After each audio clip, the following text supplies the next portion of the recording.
without any further ado, I'm going to bring up the sister. I'm going to let her speak for herself. I told her that she reminds me of my mother. She actually looks just like my mother. And then she said, well, I hear that a lot. But I sincerely mean it. You got her same vibe. You coming through here. I mean, we are so honored to have you. This is the best birthday present I could have ever received.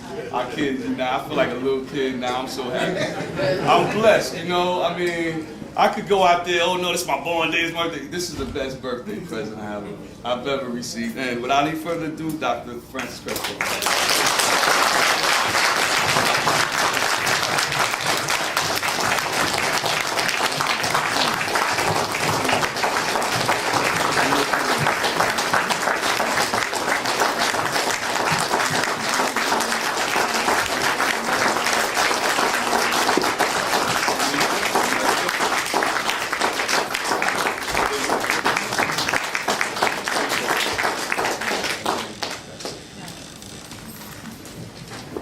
Good afternoon, everyone.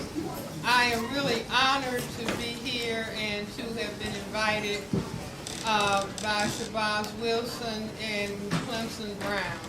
I haven't been in New York in a long time, but I'm thrilled to be here. And happy birthday. Thank you. And many more. I'm going to, as usual, talk about racism, white supremacy. My mother is deceased, but one time she said to me, what are you going to talk about, Frances? And I said, Mother, you know, I only talk about racism. And she said, well, can't you talk about something different? But everything is racism, and I want to talk about it. I'm a general psychiatrist and child psychiatrist practicing in Washington, D.C. And I have arrived at the point where I feel that the most important thing that we as black people need to understand is this powerful dynamic of racism.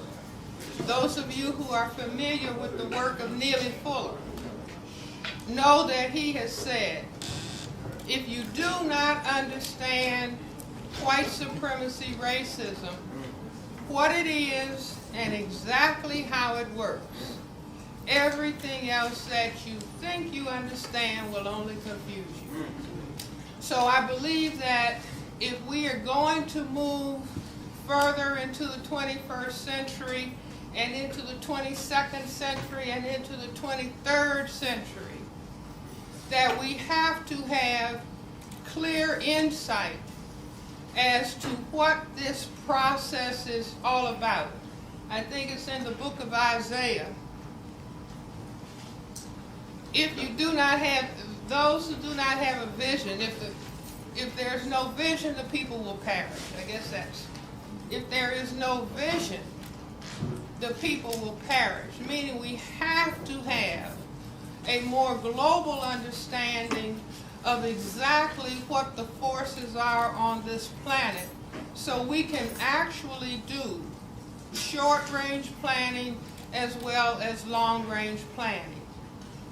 I started thinking about racism when I was doing a residency in general psychiatry at St. Elizabeth's Hospital in Washington, D.C.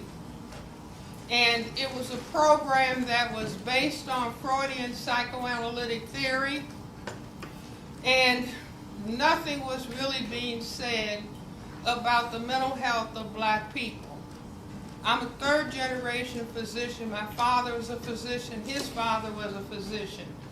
And my parents told us that you are getting an education not to leave your community. You are getting an education in order to help your community. So the black patients that I would talk to and take a history on, within the history of every black patient would be aspects and dimensions of racism. And when I was an undergrad, I considered myself to be a Marxist. I thought that economics was causing racism, that it was a means for economic exploitation. well, you can have ideas as an undergrad, but when you are a physician and responsible for the care of patients, you really have to know what you're talking about. I remember going home when I was an undergrad. You know, my parents and my grandmother were sitting at the dining room table, and I announced, I'm a Marxist. And my grandmother said the more education they get, the dumber they get. But anyway, talking to patients and seeing this gigantic monster in the middle of their history about racism, I said, I've got to really understand racism in depth. And the training program that I was in, it was at a federal government hospital. All the people in charge of the training program were white people. And they actually taught us, there were a few black residents, I think 3 out of 12, that black people did not have the intellectual potential to benefit from psychotherapy.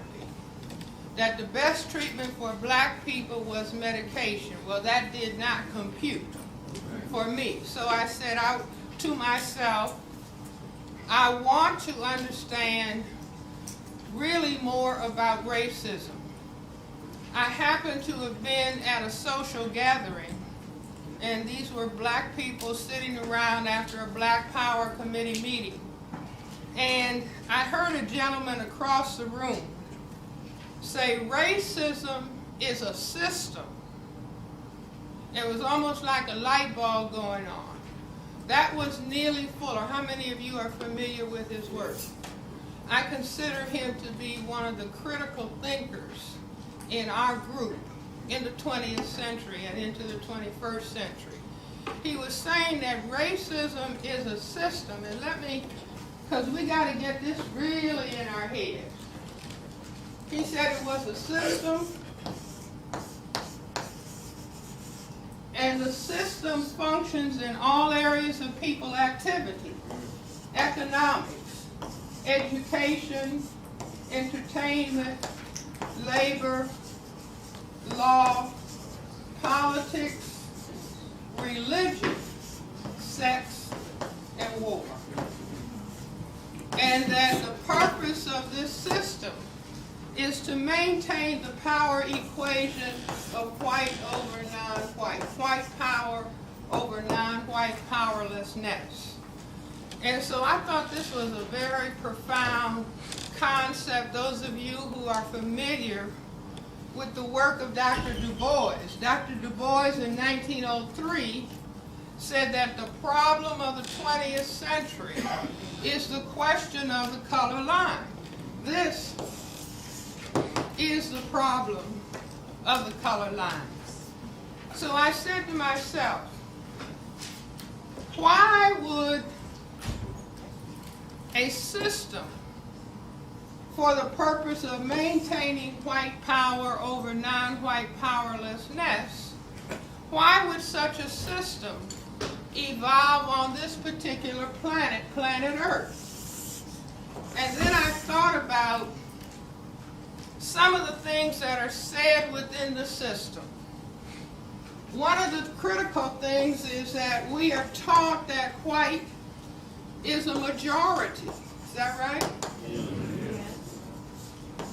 And we are told that non-white is genetic inferior.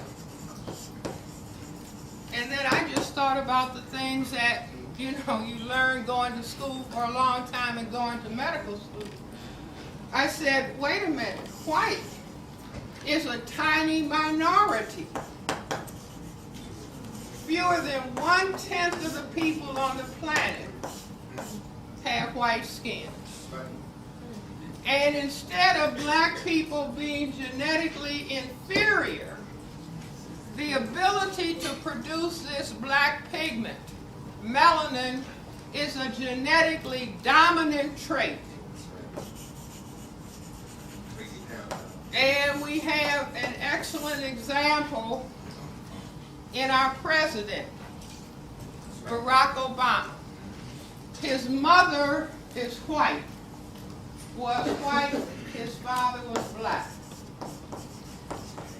And you mix these together, and what do you get? A colored person. See, always a black person.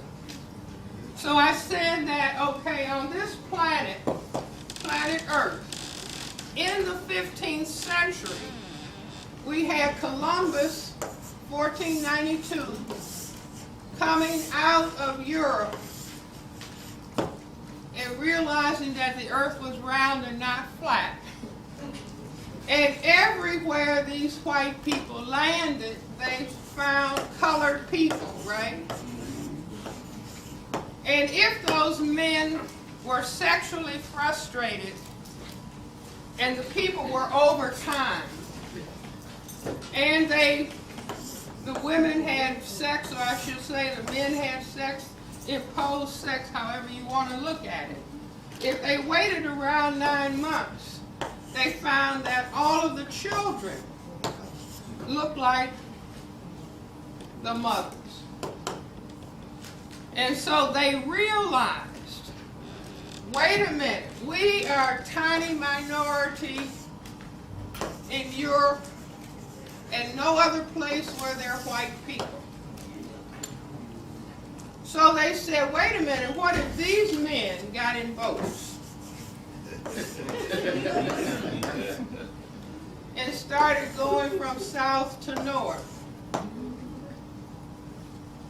We could genetically disappear. Now this may not make sense to black people, because under white supremacy, black people try to get rid of their color, don't we? White people don't want to disappear. And I have asked audiences of white people, do you want your children to be colored? Do you want your grandchildren to be colored? Do you want your great-grandchildren to be colored? Do you want your great-great-great-great-great-grandchildren to be colored? I'm polite and they're polite. What do they say? No. Meaning they don't want to disappear. So I said, if you mean this, then you have to do certain specific things in all of these areas of activity so that white does not disappear on planet Earth. Now, unbeknownst to us, this is the critical underlying motivation for all of the behavior of people who classify themselves as white on this planet. I don't know how many of you are familiar with the name Tom Metzger. He is one of the arch white supremacists or white separatists. Some years ago, I was on a television program in Los Angeles when President Reagan's son had a television talk show. And so this particular show was a panel of people, might have been 10 people, talking about race and racism. I just happened to be sitting next to Mr. Metzger. And so during a commercial break, I kind of touched him on his arm. I'm sitting right next to him. And he didn't say, "Don't touch me, nigger." I said, "Mr. Metzger, tell me something. What percentage of people who classify themselves as white are fearful of white genetic annihilation?" And he answered very politely. He said, "Dr. Welsing, nearly all of them. But they are ashamed or afraid to admit it."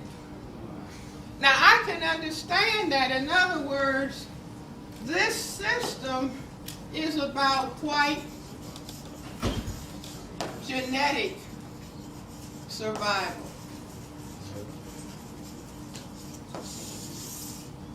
if some people have organized a system for their genetic survival, what's the chance that they're going to give that system up?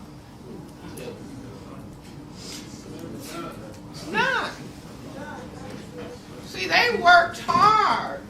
And we can consider it unjust. It's the most unjust system that has ever been devised on the planet, where you have 1/10 of the people deciding that they need to control 9/10 of the people on the planet. But all along, I maintain we have not understood this. We thought when we were formerly enslaved, if they would just take off the chains, everything is going to be okay. So they removed the chains, and then what did they do next? They put laws in place to accomplish the same thing. And we went through the 1960s in what is being called the Civil Rights era. And the black people, with all of their dignity and their pride and their courage, going up against horses and hoses and dogs to get the vote, to get that change, coming out of that movement, saying black pride, black is beautiful, black power, black self-respect. And the people who had something else in mind said that's dangerous. If people are talking about self-respect and dignity, and I encourage everybody to look at the films Eye on the Prize and look at those black people, men and women and children, going up against a horrific force. But they were determined and they had their self-respect with them. But the system said, this is dangerous. If we let these people go forward, talking about black pride, black dignity, black is beautiful, we will be in trouble. So we have to have something for them. And I maintain that's when they decided, well, we have to feed them images of Superfly, prostitutes, pimps selling drugs, men kicking women, all kind of language.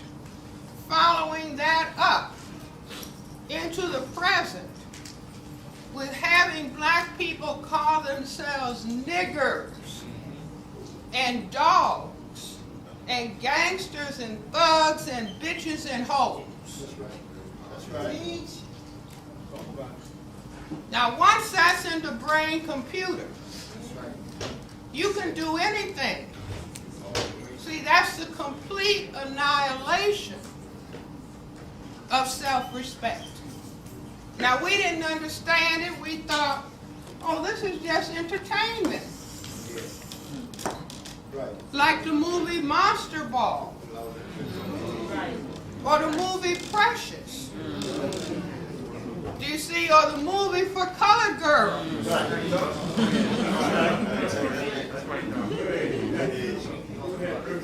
See, because we don't have a clue.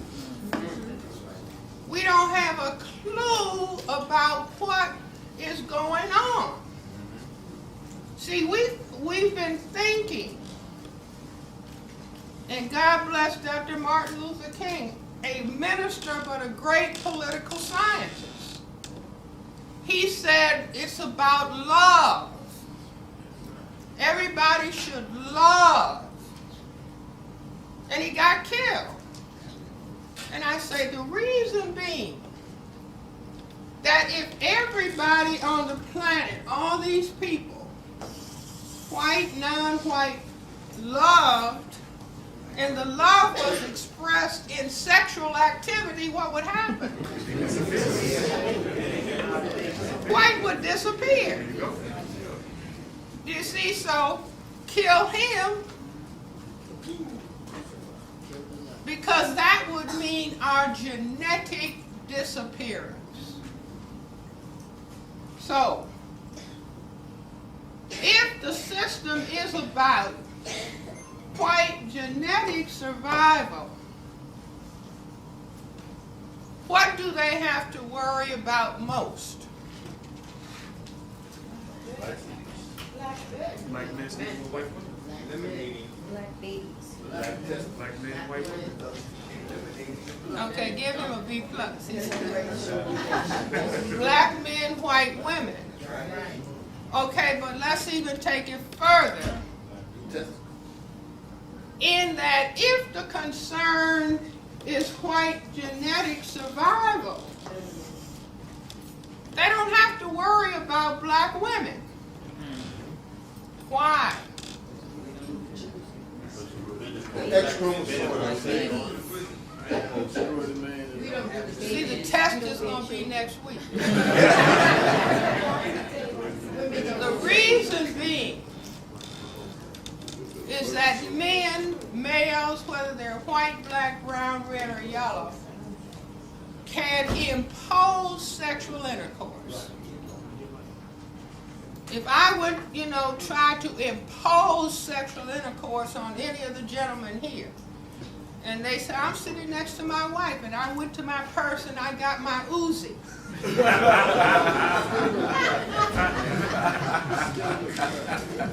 And I frightened the man, what's going to happen? I hope everybody got that. The erection cannot be maintained in the presence of fear. So females cannot impose sexual intercourse, like ultimately, what? Frighten the man. Now the Creator made that possible so somebody, if they were in danger, they wouldn't be in conflict. You see, it's fear. Fear about unemployment could cause a man to have erection problems. Are you all with me?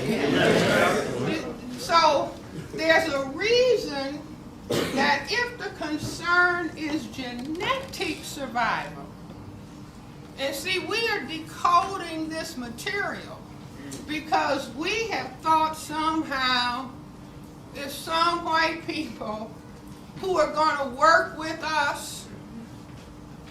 Sometimes we thought it was Republicans, sometimes we thought, with Lincoln, and sometimes Democrats. But even President Obama is finding out. It could be Republicans or Democrats. But if it's a black man that they're being asked to support, they start jumping ship. Because the test for white people, see, in other words, they work 24/7. They don't sleep. They got 3 shifts going. See, we work 1 shift and then go to bed and then party. They work 24/7 about maintaining the conditions for their survival. You see, because it is very serious to them. And if they have some people who classify themselves as white, who start looking like they're getting out of line, what's the question that they ask? Are you a nigger lover? Do you see, are you with us or are you with them? Now, this is a fundamental question that has to do with the issue of their survival. So we cannot depend on communists, conservative liberals, Greens, libertarians. And see, this is not a lecture about hate white people. It is a lecture about understanding the opposition. And one of the best analogies to have in mind is the game of chess. See, what is the game of chess about? Strategy. Those are nice BC answers. Tell them about the Black King. Covering the king. Is right. It's about white king checkmating black king. White always moves first. So white is playing what? Offense, defense. And black has to play defense, offense. This is what we have now. This is distressing to a lot of people because we wanted to believe, as we were even programmed to believe in the area of religion. See, I don't know how many of you, I'm a little bit older than many, but if you went to Sunday school, my grandfather was chairman of the deacon and trustee board, so we were in Sunday school before we could see straight. But what did we learn? That God is white. And anybody think they didn't learn that God was white?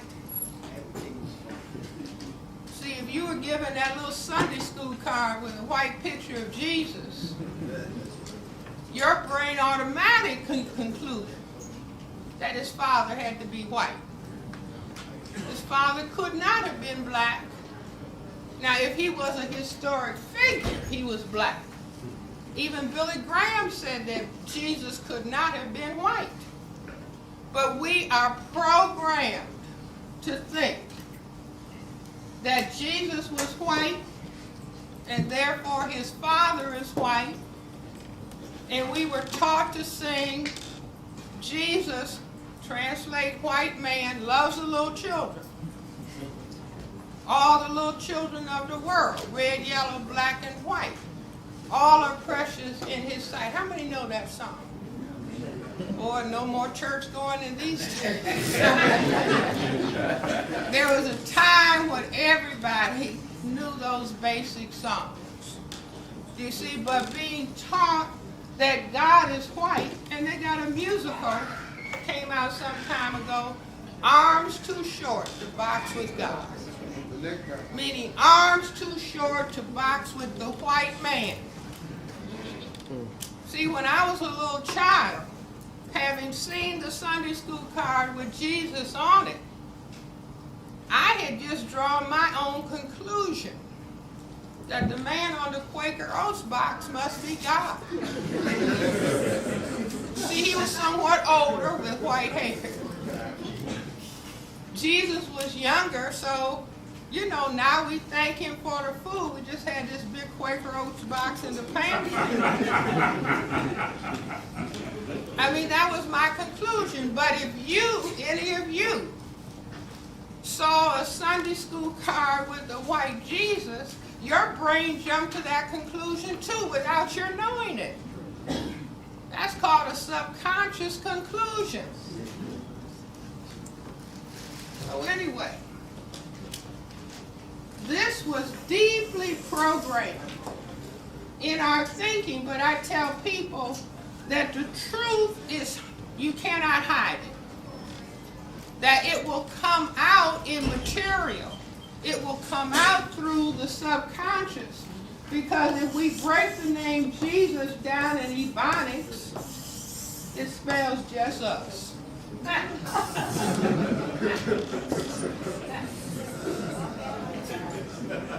That's who we're waiting for. Just us to get our heads together. Now I say that as black people, we greet each other a zillion times a day. We're saying, hey, what's happening? What's happening? What's happening? Because we don't know what's going on. See, we keep running into a wall and wondering how come things haven't worked out. Because we have been deceived. We have been told we are in a democracy where everybody is equal. The truth listen, the reality is that we are in a system of racism, white supremacy. See, we're told that the system of democracy has imperfections. No, we are in a system of white supremacy that has been perfected. And that's why we keep staying basically in the same position.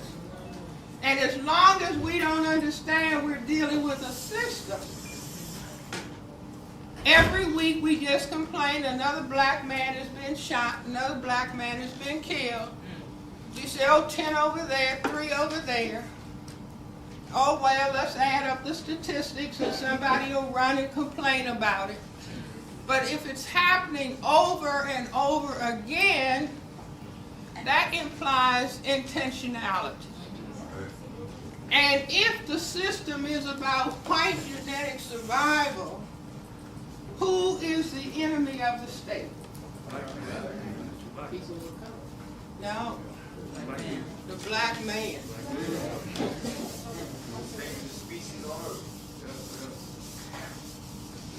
See, in a war,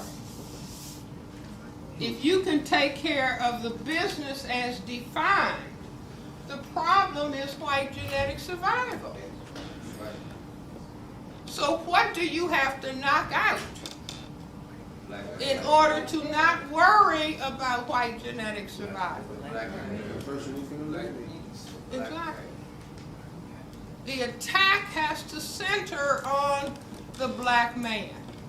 Now, years ago, in the 1970s, I was teaching at Howard University College of Medicine, and I would have Neely Fuller lecture every Monday night from 8 until 1 o'clock in the morning. And it would be students and people from the community. And Mr. Fuller used to talk about the system of racism, white supremacy, is going to have black men wearing dresses. And now this is 1970, about 72, 73, and that sounded so far out. Nobody, what's he talking about? What has recently happened at Morehouse College? The president of Morehouse College had to announce and lay down the law that the black male students, those who were so inclined, could not wear high-heel shoes, could not wear dresses and carry pocketbooks. Now this is 2010. That if the system, see, in other words, we have to keep system about white genetic survival.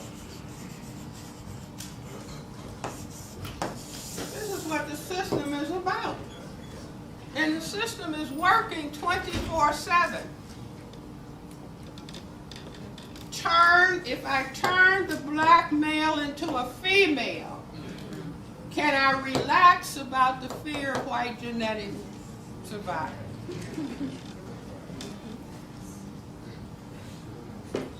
Absolutely.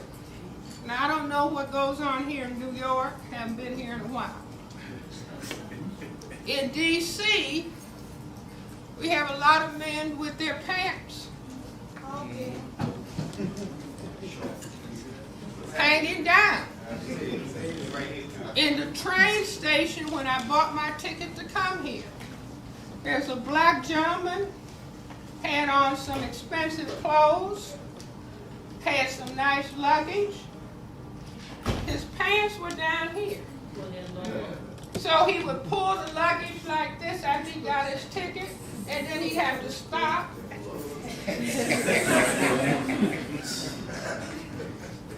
Walk a few more steps. Wow. See, now, in other words, imagine somebody looking down from another galaxy or planet. You see, in other words, psychiatrists' behavior, all behavior has significance. You just have to understand the context and the power that is controlling it. Do you see what I'm saying? So, to understand what is happening, because what are we told? 70% of the households are without fathers. Read a book recently where a young black man is talking about having gotten into some difficulty doing a carjacking, carrying a gun at 16. And he said in the book, I had to go to prison to find my fathers. He said, fathers. He said, in prison was the first time he had an opportunity. Now, he didn't consciously put himself in that situation, but looking for fathers. I had a black male child say to me, you know, somebody brings a child to the psychiatrist because he's not studying or something. I had one child say to me who was about 10 or 11 years old, Dr. Welsing, I think I could do my homework if I just had an official father. Now that makes the psychiatrist want to fall under the desk and start crying. I had another child say, if I had a father, he could at least have taught me what goes on under the hood of a car. I had another child. All these children are brought into the psychiatrist because somebody says, teacher, principal, they're smart, but they won't do their homework. Or they won't study. This child came and I said, sweetheart, don't you want to work hard in school? This was years ago. So you can help black people. And this little boy said, no. He wasn't being smart alecky, he wasn't being rude. And I said, you know, the psychiatrist wants to hear the child say yes. He said, no. And I said, why not? He said, if you try to help black people, you're going to be killed. Now this is a little black child around 11 years old.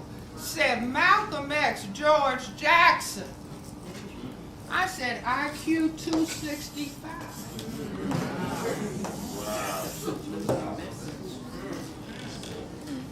If you try to help black people, you are going to be killed. Was he right? That's like President Barack Obama has had more death threats than any president in the history of the United States. You see, because just that presence of a black man in the White House, like I think a lot of white people who initially voted for him wanted to appear liberal. You see, but once he's in that White House, and a black man with a black wife, and a black grandmother, that's the whole package.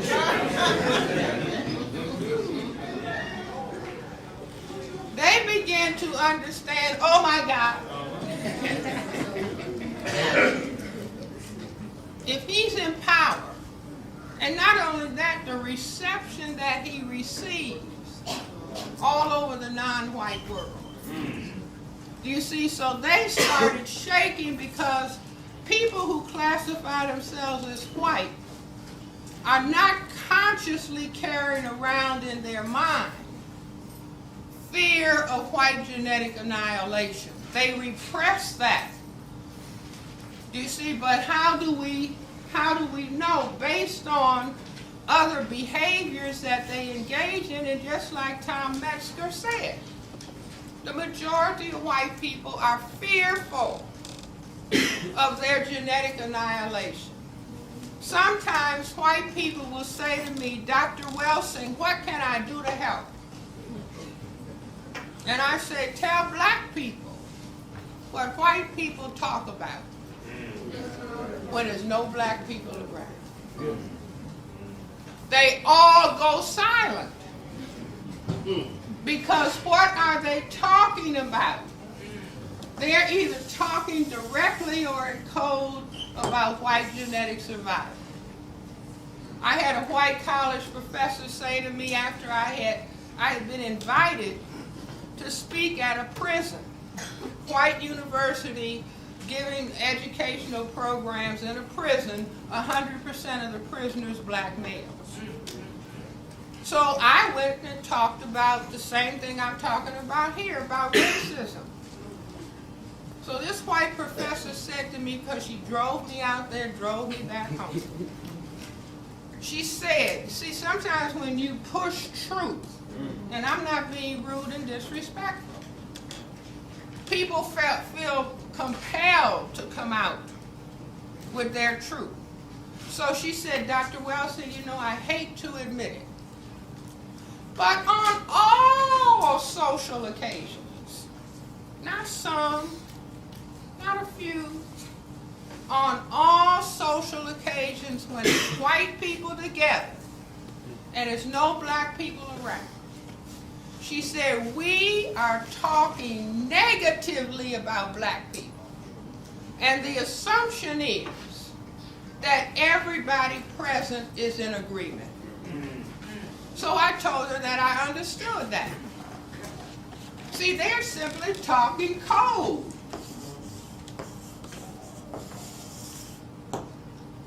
They're just talking code about their survival. They are not going to reveal it. They'll just say to us, isn't it nice that we're in a democracy? You see, but they are talking code about their survival. And at the same time that a black man is in the White House, there are millions of people locked up in prison. Millions, thousands of black men locked up in prison. You can say the incarceration of black genetic material. Now I say that the system 24/7 is talking about this critical problem in activity that you would not think is talking about white genetic survival. So one day, one Sunday, it was so quiet, I said, gee, what's happening? It was so quiet. See, when it's quiet, you can think. Yes. And this is why they say, now this is your music. Boom, de boom, de boom. See, all that loud music turns off the brain computer because of sensory overload. See, they use loud music, our loud music, to torture people in Guantanamo. To torture people. To make them go crazy. But they feed it to us and say, this is your music. This is what we want you to hear. But when it was quiet and I said, what's going on? And it came to me, ball games.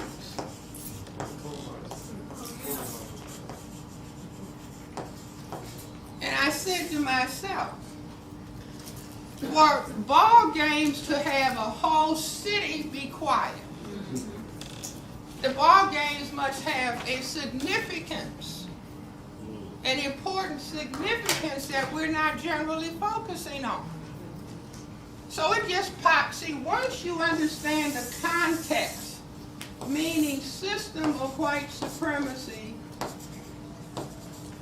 for white genetic survival, this is the context in which everything, language, speech, activity takes place.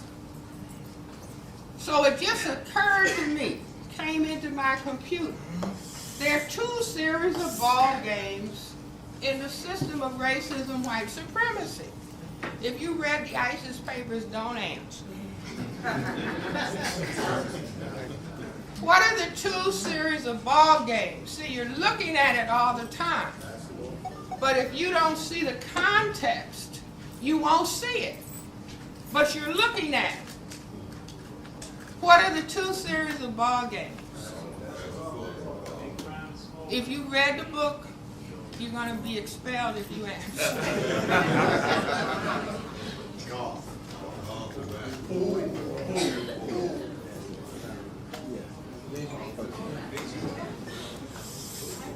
The two series of ball games Football, basketball. in the system of racism, white supremacy are big brown and small white. No, you read the book. No, that's right. See, that'd be better for me. I didn't figure that out myself. Big brown and small white. Why so? Because once we're talking about genetic survival, then this is what automatically comes in the brain-computer subconscious. And this is not a man with glasses. Do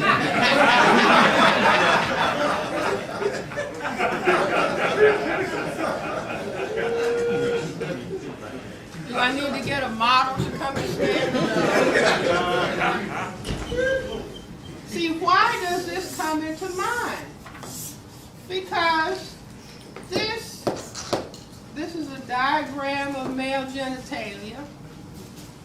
This is the phallus or the penis. These are the testicles. The testicles contain the genetic material. What are the testicles called, colloquially? Balls. Is that right, Claire? See, I don't make up stuff. I just observe. Balls. So out of the same brain computer that set up a system of white supremacy comes to, see, this doesn't come out of our brain computer. It didn't have to. So the big brown balls mean the genetically dominant balls.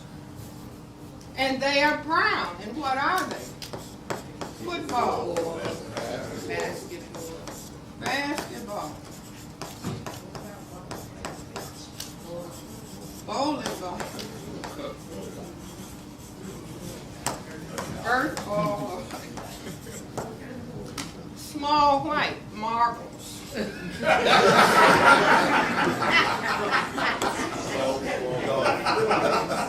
Ping pong.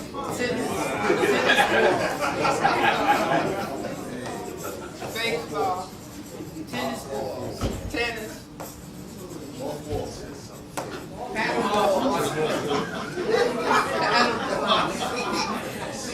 But do you see what I'm saying? Yeah. Now, to me, this is just fantastic. This is coming out of a system that is worried about white genetic survival, and by their thinking of the white ball as small and producing small white balls means they, at a subconscious level, are aware of their genetic vulnerability. Are you following me? Yes. See, and this is being played out. These ball games are going on all the time, 24/7. So it doesn't matter whether you are picking it up consciously or subconsciously. It is still getting the message across. So beyond that, in the game of, well, first of all, what do white females say about their ideal mate? Not tall, blonde, right? Tall, dark, and handsome. And so In the football, this big brown ball goes into some white upright legs at the end of the field. Are you all with me? The basketball goes into a white net. Are you all with me? Is this an adult class? And it's white girls in short dresses dancing on the side. And a black girl can hardly get on the squad. Is that correct? Now, a white man said to me, Dr. Welsing, do you know what white men say? I said, no, I don't. He said, white men say they're not men. Until when? Until they have had sexual intercourse with a black woman. See, there's a lot of young people in here. See, this is the underpinnings in the culture. This is what the culture is really thinking about all the time. The people who are thinking. So the most powerful men play what ball game?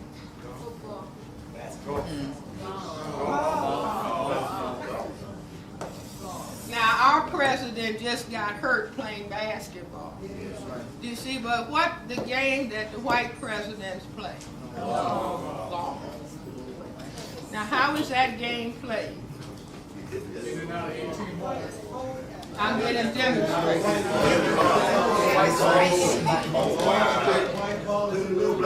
Long stick held between legs.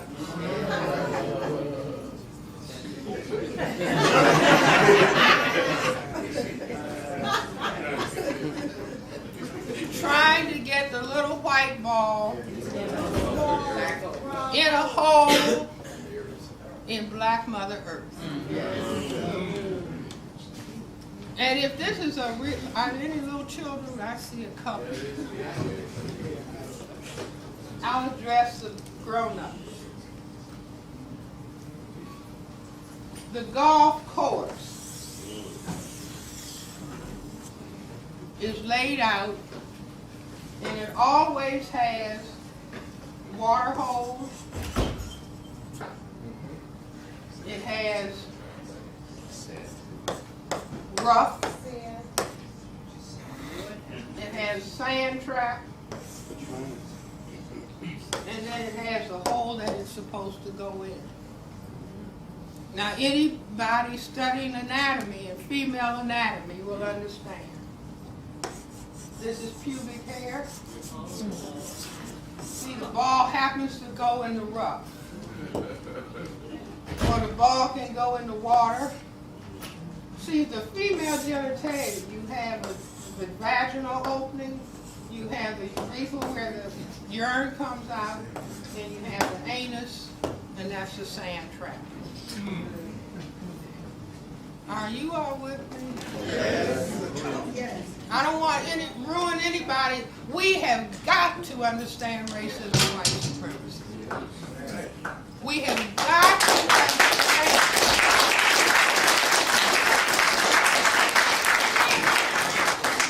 that while we're playing, they're staying on the case 24/7. And that's how a minority can control a majority on the planet. See, by words, by symbols. What about the game of, excuse me.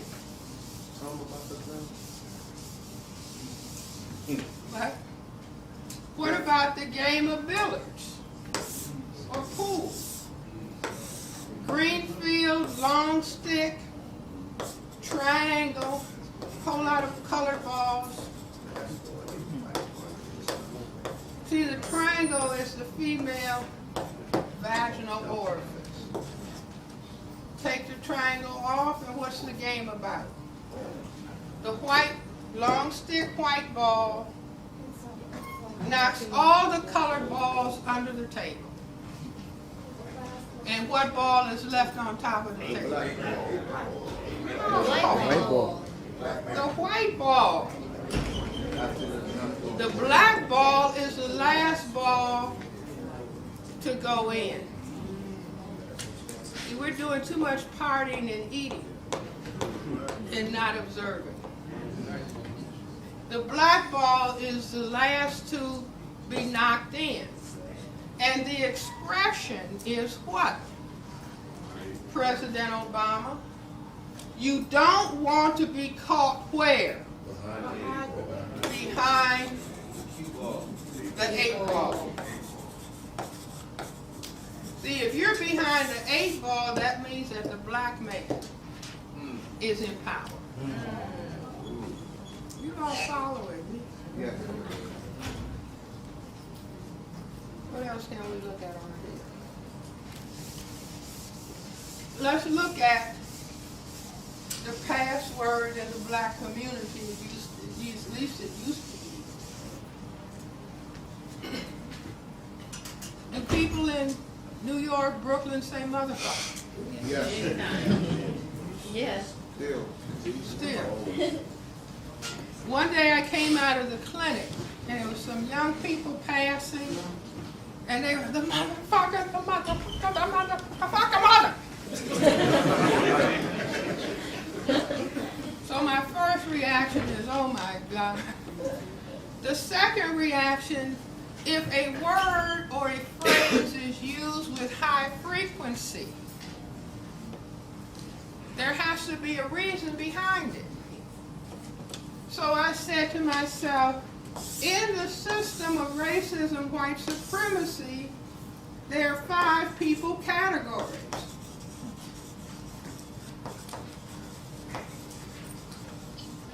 Man, woman, boy, girl, baby.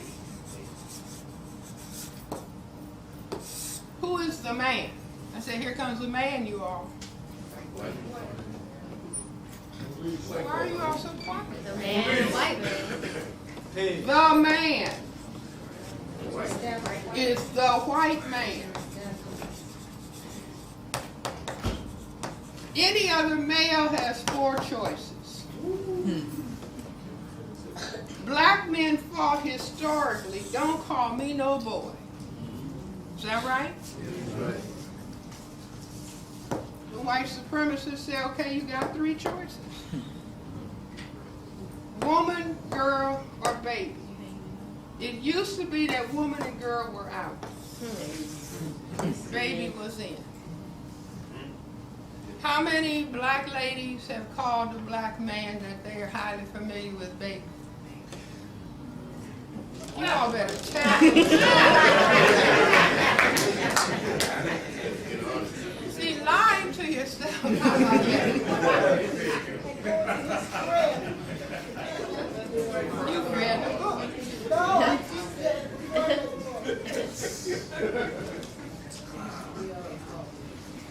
How many gentlemen have called a lady that they're familiar with mama? Hey mama, can I ride with you? Let's get a witness. How many gentlemen have called the place where they sleep a crib?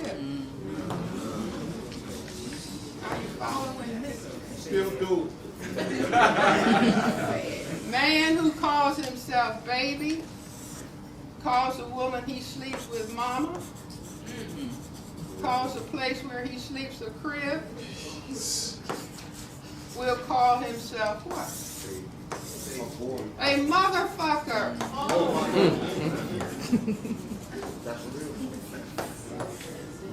Are you all with me?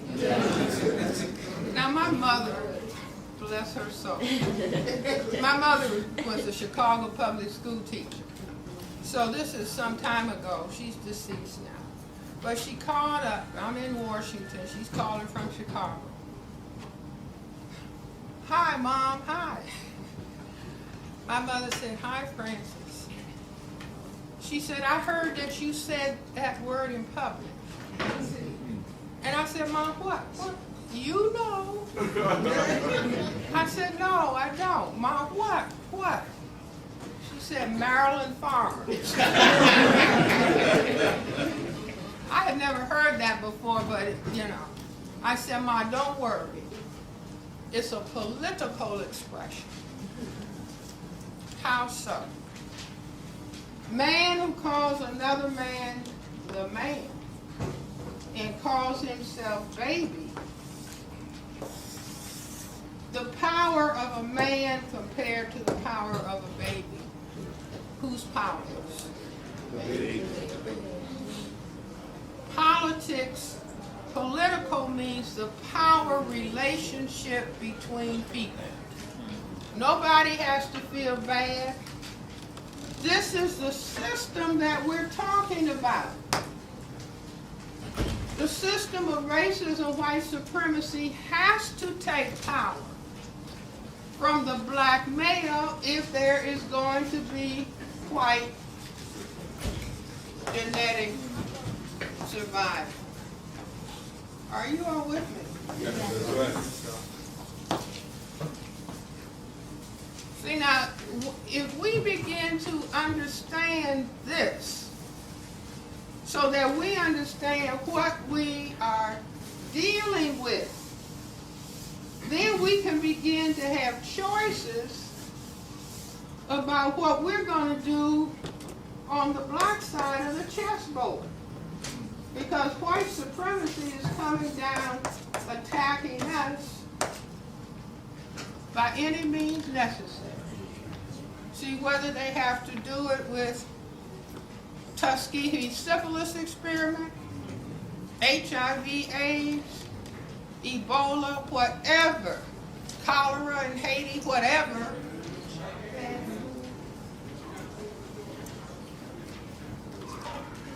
or their survival. So if we don't understand the game, what in the world can we do? You see, but once black people, once black men understand the game, basketball is a game about tactics and strategy. Football is about tactics and strategy. So all the person wants to know is what's the game, how is it played, what are the rules? But we have been deceived, so we haven't understood what the game is all about. So we're floundering all over the place, not understanding and not making points, because we don't understand the system. And I maintain, for those who want to do something about this critical situation, Neely Fuller has said, there are 4 possible ways that a victim of a system can respond. They can submit, they can cooperate, they can resist, or they can engage in destruction of.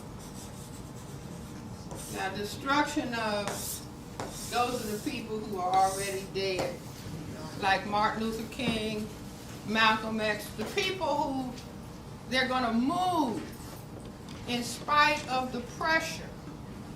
They don't mind losing their lives. I'm not advocating that. These are all individual choices. Submission means it's too much for me, let it just roll on over me. Cooperation with, just give me a job, 2 figures, 3 figures.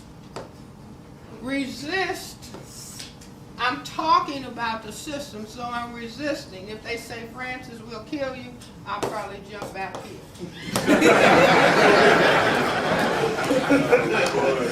It's all a matter of choice. You see, but at least to be consciously aware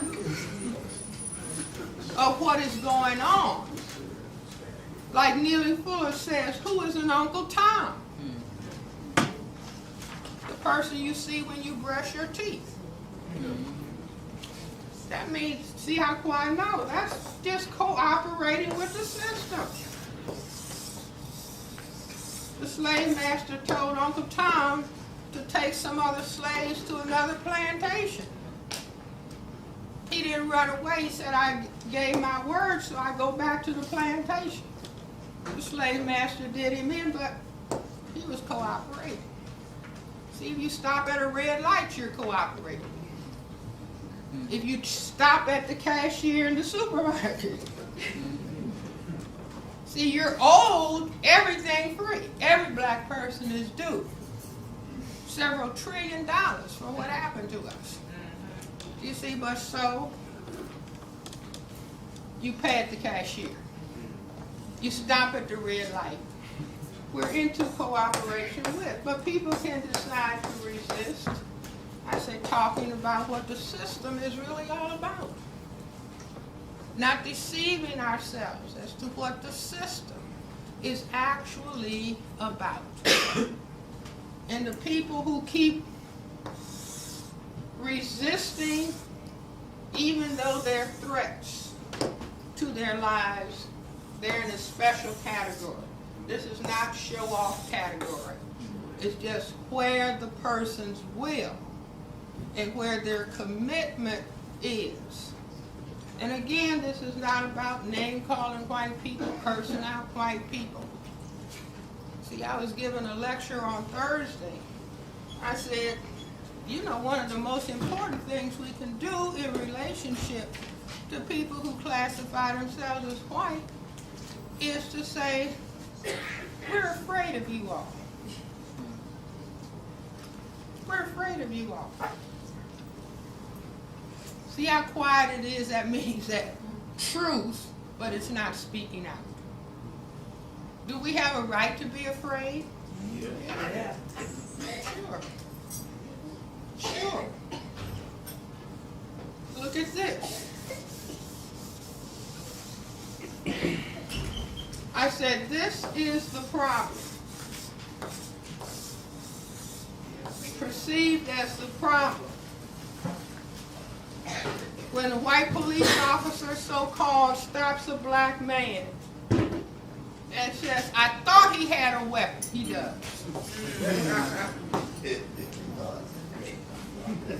It's genetic power. You see, think of all the cases. I thought he had a weapon. The man just had his wallet in his hand or his keys. I thought he had a weapon. And that's enough for the person to do what? See, this is a front view of male genitalia. This is a lateral view. If you turn that around 90 degrees, you get this. What does that look like? A gun. And what is the gun called in the system? The great equalizer. Meaning, you have weapon can annihilate me. Must create weapon can do same thing. You see, so where is the gun worn? One on each side. That's just like this.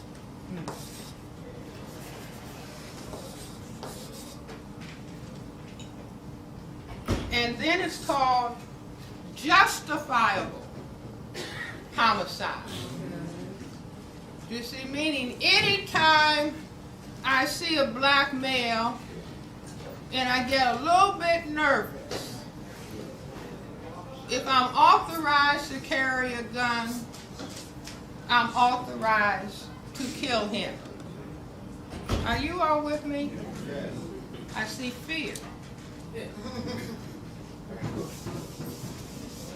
Don't feel bad.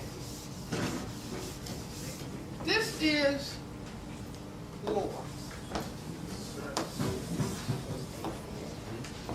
War for white genetic survival by any means necessary. You see, but if we don't face what it is, then people are engaged in a pretense that everything is all right. But everything is not all right. We are in a state of a slide towards genocide. See, you cannot have the men from a community removed and have a people. Are you all with me? See, but white supremacy is so bold. On the front page of the Washington Post a little while ago, they said, black women, you should start, because I know the black men are all gone. So you should start dating white men. On the front page of a newspaper. Do you understand? That's just like slavery. We're killing off the black men.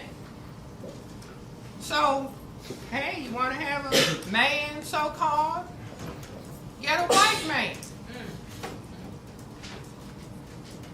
You see, and then on the other side, they're saying, now we are unleashing a certain number of white females to go with black men. Because that will make them believe that racism, white supremacy doesn't exist. The young man came up to me on Thursday at my institute and said, I just came back from Germany, Dr. Welsing. He said, there's a lot of black men who are out of the service and they're married to German women. He said if it weren't for the color, they got, they're kind of built like black women.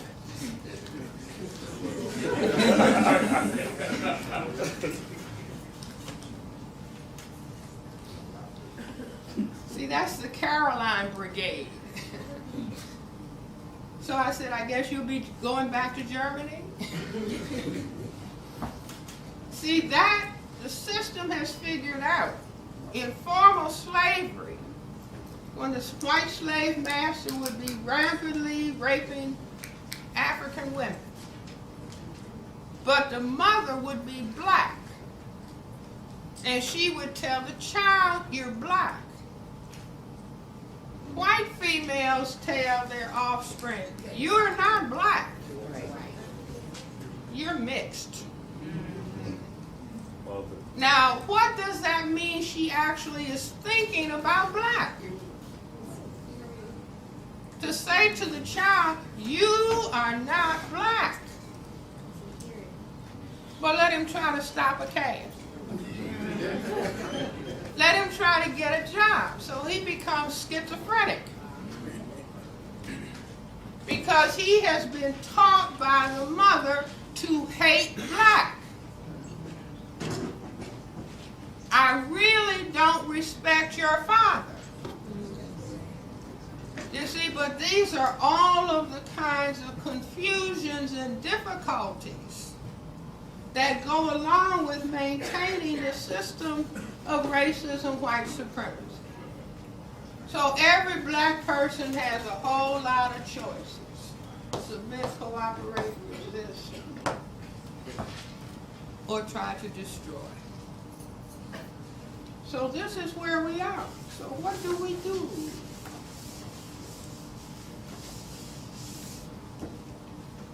See, if somebody, because what we need some strong people over here. Males and females alike. So if I could wave a magic wand, wave a magic wand, I would say for us to fight racism, white supremacy, we need some strong people. Where do people start getting strong? When? When you fall down. That's not the answer I'm looking for. Self-awareness. It's history. They start getting strong before the sperm meets the egg.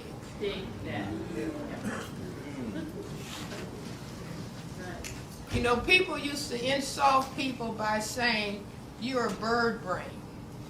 You know, because birds have little tiny brains. But I say the bird knows you build a nest before you lay an egg. Mm. Are you all with me? Yeah. See, nobody has to feel bad. In other words, we have been victimized by a system that does not want us to be strong and functional. The system can't tolerate black people being strong, self-respecting, and functional. And so it creates where we are. But if people are going to be strong, I would say, now don't chase me out, I'll be leaving soon. See, if I could wave a magic wand, because I'm trying to get an army over here of self-respecting black people. So I would say, black people need to be 35 as males, 30 as females before having sex. Oh! And they need to be married. Yes.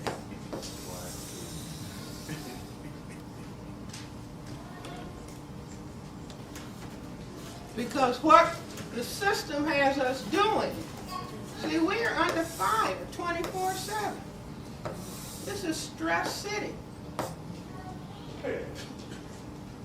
At least for people to be old, because if I'm 14, 15,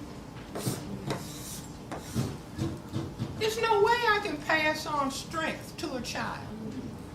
There's no possible way. There's no possible way that I can take care of somebody for 25 years to stand them on their feet. Are you with me? Yes. In formal slavery, we were breeders and studs. Are you all with me? Yes. And the offspring were sent away to different plantations. That's called foster care. Are you all with me? Yes. Yes. I'm so sick and tired of seeing patients in foster care who were sexually abused. 10 foster homes. How can somebody come out sane? The intention for them to come out sane was not the goal. Do you also see, this is like fight back. I mean, oh no, you're not genociding us. Do you see, but they have, see, once you teach people, call yourself a gangster, call yourself a thug, call yourself a bitch and a hoe, then it doesn't matter what happens to you. What's supposed to happen to a bitch? What's supposed to happen to a hoe? What's supposed to happen to a dog?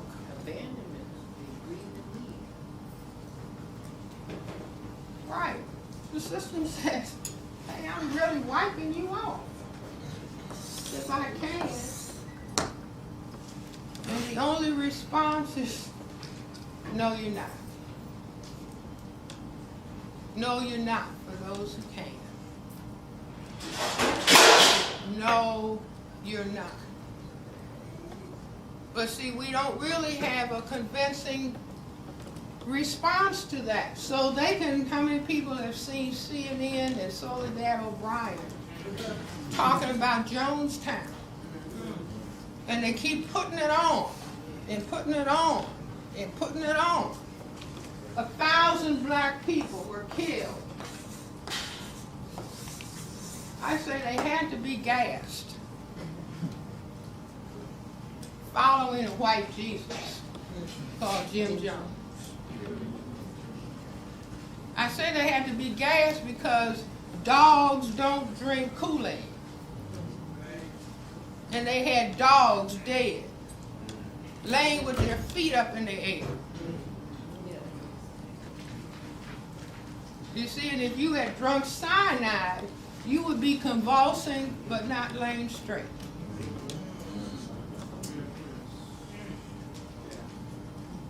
But what they're doing is saying, now we're going to kill 1,000 of them and see how they react. Let's see, we'll kill 40 and call it the Atlanta child murder. They don't react. Let's see, I'll kill 2,000 in Haiti and tell them it was cholera. They have no reaction. Are you all with me?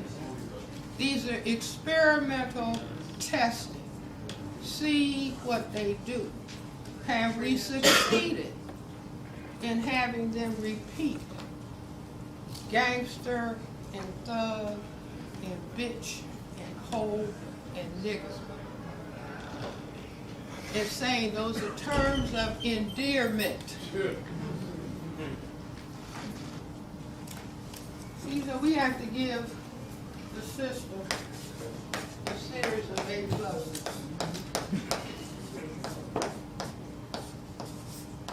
Mission accomplished. Mission tournament won. You see, so we have to think. How can we start valuing ourselves? See, when people are working, see, if you turn on your TV in the morning, you're getting white, blonde white women, white,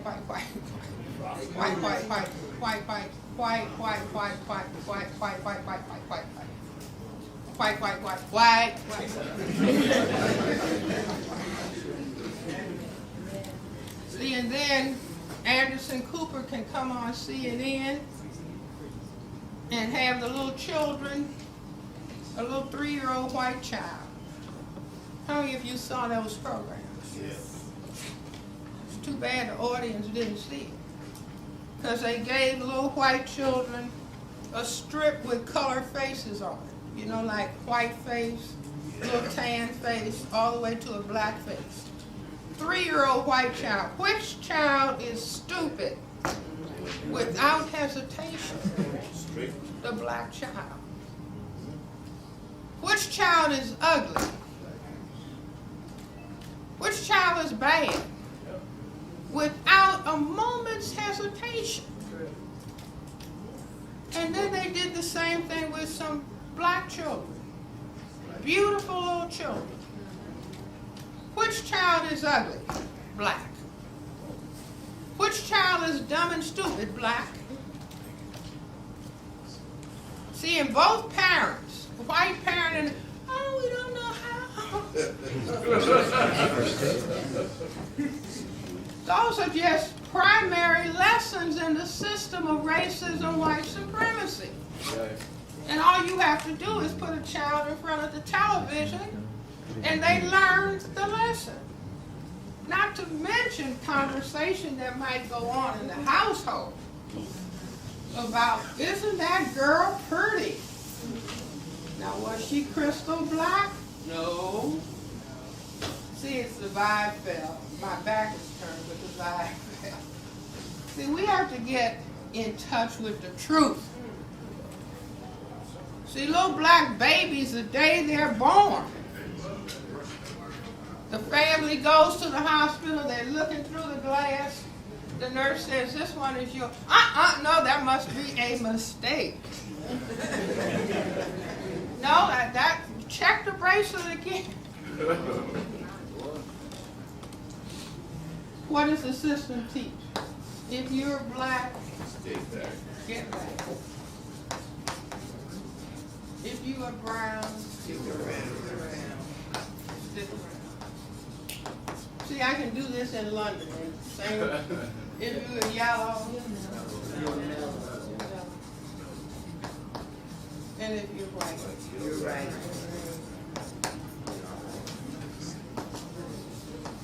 See, now this is just color code white genetic survival. Because the more genetic power you have, your skin is crystal black. A next lesser level of melanin production, so-called brown, slide red in there, and yellow. White is none at all. And so it stands to reason, if the system is about white genetic survival, dark has to be out. So parents bring the little children to the psychiatrist. Dr. Welsing, my daughter, says she's going to kill herself because the boys say she's too dark to date. Are you all with me? See, we have to cure, if we're going to have any response going this way, we have to cure color sickness, hair sickness, feature sickness. Are you all with me? See, just embrace yourself. Just say, this is fascinating. I tell my patients, don't say I'm stupid. Just say, this is interesting. This behavior that I have is fascinating. The behavior is just coming from what the system is ran me 24/7 non-stop. 4 is genetic survival. See, teach them to hate themselves, and then all we have to do is bring some drugs in. Well, first we have to have unemployment. See, now it costs $45,000, $50,000 to maintain one black man in prison for a year.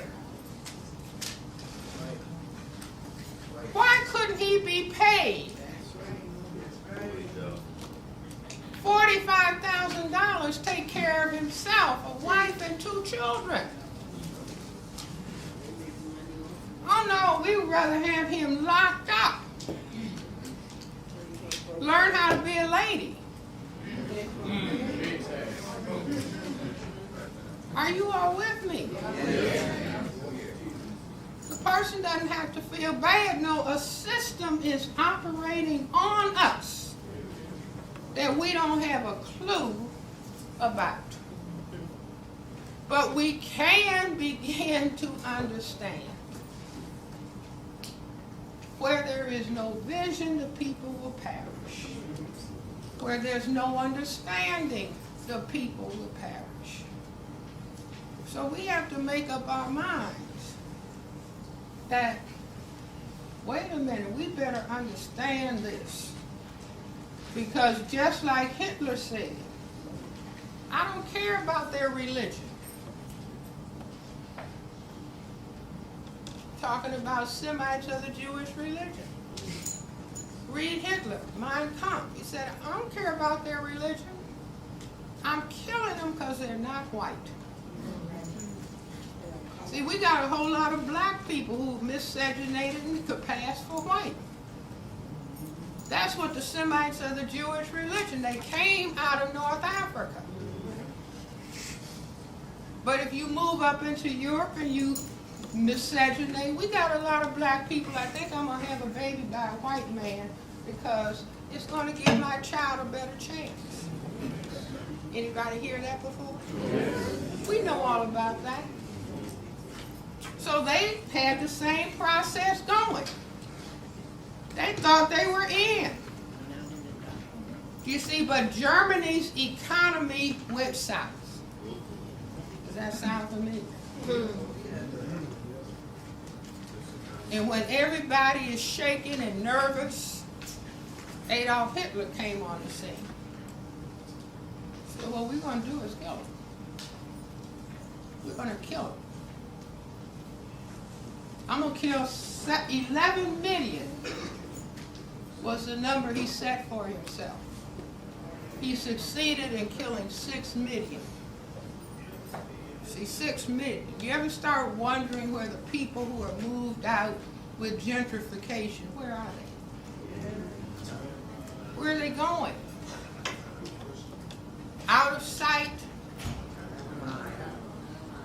out of mind. And if we are in a state of not caring about ourselves, we won't even raise the question. See, we will not raise the question because what? I don't care about myself. I don't like the way I look. It's okay if I'm dead. So, what? It's not about frightening, it's about, see, and I say this, that the creator of the universe made black people the first people. I'm not talking about a monkey. The first human beings, the first people to know about family life, the first people to know about God, the first people to know about mathematics, philosophy, architecture, engineering. And the Creator said, I made you the parents of everybody on the planet. So I think that the Creator, in a certain sense, is, okay, I'm going to test them. I'm going to have them taken through hell. And let me see whether they will rise up with what I made them to be. We are the parents of everybody, including white people. All we have to do is have a mutation to albinism, and that's white. Here's a passage in the Bible. The sons of God saw the daughters of man, and they were fair. Meaning the sons of God, the crystal black people, saw the daughters that were mutations from man, and they were fair. What does fair mean? White. See, and it's just like I gave a lecture in New Hampshire a long time ago, and I told the white people, I said, you know, maybe we owe you all an apology. We black people. So maybe we were the first child abusers. Because we are the first people. How many people are reading the articles that are coming out of Africa about how black people are treating the albino mutants? Yes. Mistreating them, right? So here's the huge continent of Africa. Here's the Mediterranean. Here's these little tiny countries of Europe. Human life began right in this area. These are crystal black people. But for some reason, some albino mutants were produced. And we chased them out. And I say, that's the book of Genesis. Adam and Eve were in the Garden of Eden. They ate the forbidden fruit and became ashamed of their nakedness. See, doctors even now try to, because, you know, some abnormality comes about. One of the first things we want to ask the mother, what did you eat? Did you eat the forbidden fruit? So the albino mutants were pushed out. And directly north of Africa is what? Europe. So they were pushed down up here. And thousands of years they collected, formed a big group. And then what did they do? They came back home and got the mothers and fathers who rejected them and took them west to America and said, now you're going to take care of the white baby. Put that little black baby in a box out in the field, and you're going to nurse this white baby, and you're going to take care of us without charge. And then Western culture history said that Western civilization began where? Come on, class, you don't want to repeat the Greece. Rome. And the founders of Rome, Romulus and Remus. And what were they doing? So Romulus and Remus had to suckle on a wolf. That means they are foster children. Are you all with me? And then what do Romulus and Remus start a culture that says what? The dog. See, the wolf is a canine. The dog is a canine. And the culture says the dog is man's best friend. The dog is treated better than the black people. Are you all with me? See, and if anybody has any experience, a psychiatrist sees this all the time. Let's say a child is given up by the parent. And so, you know, the fantasy is that one day the mother and child will get back together and they will embrace and live happily ever after. But that's not what happens. There may be an initial embrace. And then what is the child's response going to be? You gave me up. You so and so and so and so and so. Are you all with me? And anger and hurt and mistreatment follow. So I say, you know, maybe this is the whole story. And so what do? We apologize to the white people. And say, but now, since you set up this system of injustice, we're going to stop it. See, this is not going to continue. Because this is not the way that we can have peace on this planet.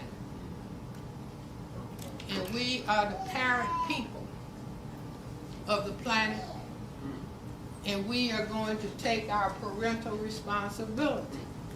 Because I can see the Creator sitting up, he, she, combination of both maybe, saying, hey, I made you all the first people on the planet. I gave you everything. Nobody is more than you. So don't call on me. See, I don't want to hear it. I want to see whether you are in touch. I hear that black people are the most religious people. Are we in touch? See, are we in touch? You know, even the white people say, what? The most powerful thing in the universe is what? A black hole. Yeah. And now they discovered the thing that holds it all together is dark matter.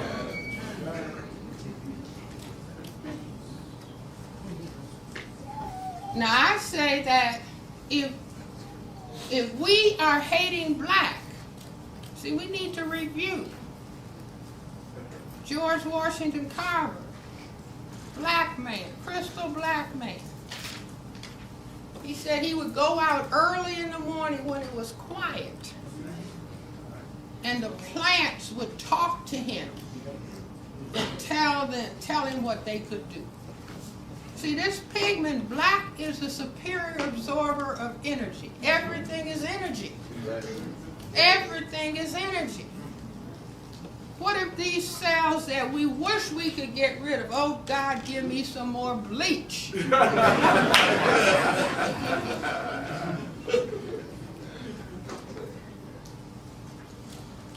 what if the Creator is saying, I gave you they say, scientists say the melanocyte that produces this black pigment is the second most sophisticated cell in the human body, second only to the best, BETZ, cells that are in the cerebral cortex that we think with. And we can't stand it. God, please make me white. Dr. Welsing, please create a pill that if I take on Monday, it'll turn. What is mommy's favorite color of a person? What is daddy's favorite color? A little child will tell us what we think is beautiful. And so you just use that, not to shame yourself, you just use it as a corrective. You say, this is fascinating how I've been programmed under racism, white supremacy. This is absolutely fascinating. So do you all follow what I'm saying? Yes. People who classify themselves as white are not going to deliver us. And the question is whether we care enough about ourselves to deliver us. Well, let me stop and let you all ask some questions.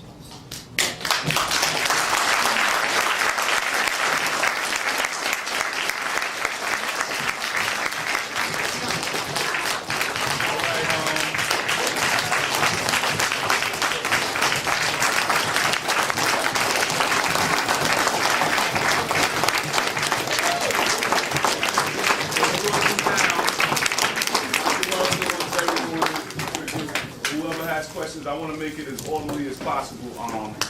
If anything, if you're close to this side, make a line here at the second row, and over here, and make a line from the second row. Whoever has questions that they would like the doctor to answer. And we're going to do one side each. All right. Starting on this side. Come up and real loud. Come up.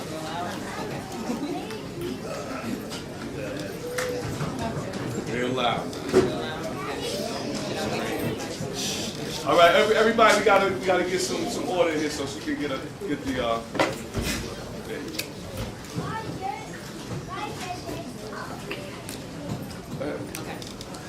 So my question, Dr. Welsing. Loud. Okay. So my question for Dr. Welsing is, what do you feel about, do you believe that black women are being used strategically as a tool, like with The Color Girls, not just the movie, but also the play, The Color Purple, Waiting to Exhale, a lot of black women in literature in particular who are respected by black people, do you believe that we're being used as a tool to criminalize and to demonize and to destroy black men? Well, see, as long as we do not understand the system, we will be tools of the system, whether we're male or whether we're female. You see, in other words, black women don't have anything to do with white people making strategic decisions. We don't have to worry about the women. Do you see? In other words, if we control the men and destroy the men, the women will also perish in the process. Do you see? So it looks on the surface, and then it's like if we don't understand racism and white supremacy, where the system will say, give that woman a job and pay her more than you pay him.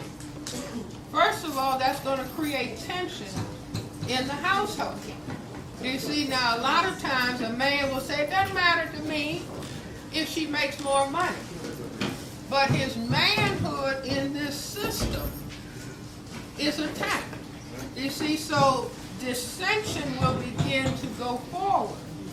And he might even subconsciously, she makes more, I don't really feel like a man. How can I feel like a man? I gotta have another woman, 2 women, 3 or 4 children to give me proof that I am a man. So then we end up with total chaos. in terms of what's happening to all of us. You see, so it's white supremacy that is making the decisions, and we are victims of it. You see, but they will use that. In other words, whether it's Precious, Tyler Perry, or any of for colored girls, all of these images just go out and look at these people. See, a reporter called me from Scandinavia, and somebody gave her my name. And she said, Dr. Welsing, do black people realize these images in these movies are going all over the world and influencing how people think about black people? And see, Hitler understood, I'm getting ready to kill the Jews. So I'm going to use the magazines, the newspapers, and the movies to make negative images of them, build up that image in the mind of the people, the German people. So when I'm killing them, everybody will be thinking good riddance of rubbish. Do you see people looking at the images of us? Do you see whether it's music videos, all that trashy behavior? I'm sorry. We have been reduced to trash. And somebody from the outside looking at it, my God, look at those people. They don't deserve jobs. They don't deserve health care. They don't need education. Do you understand? Yes. Thank you.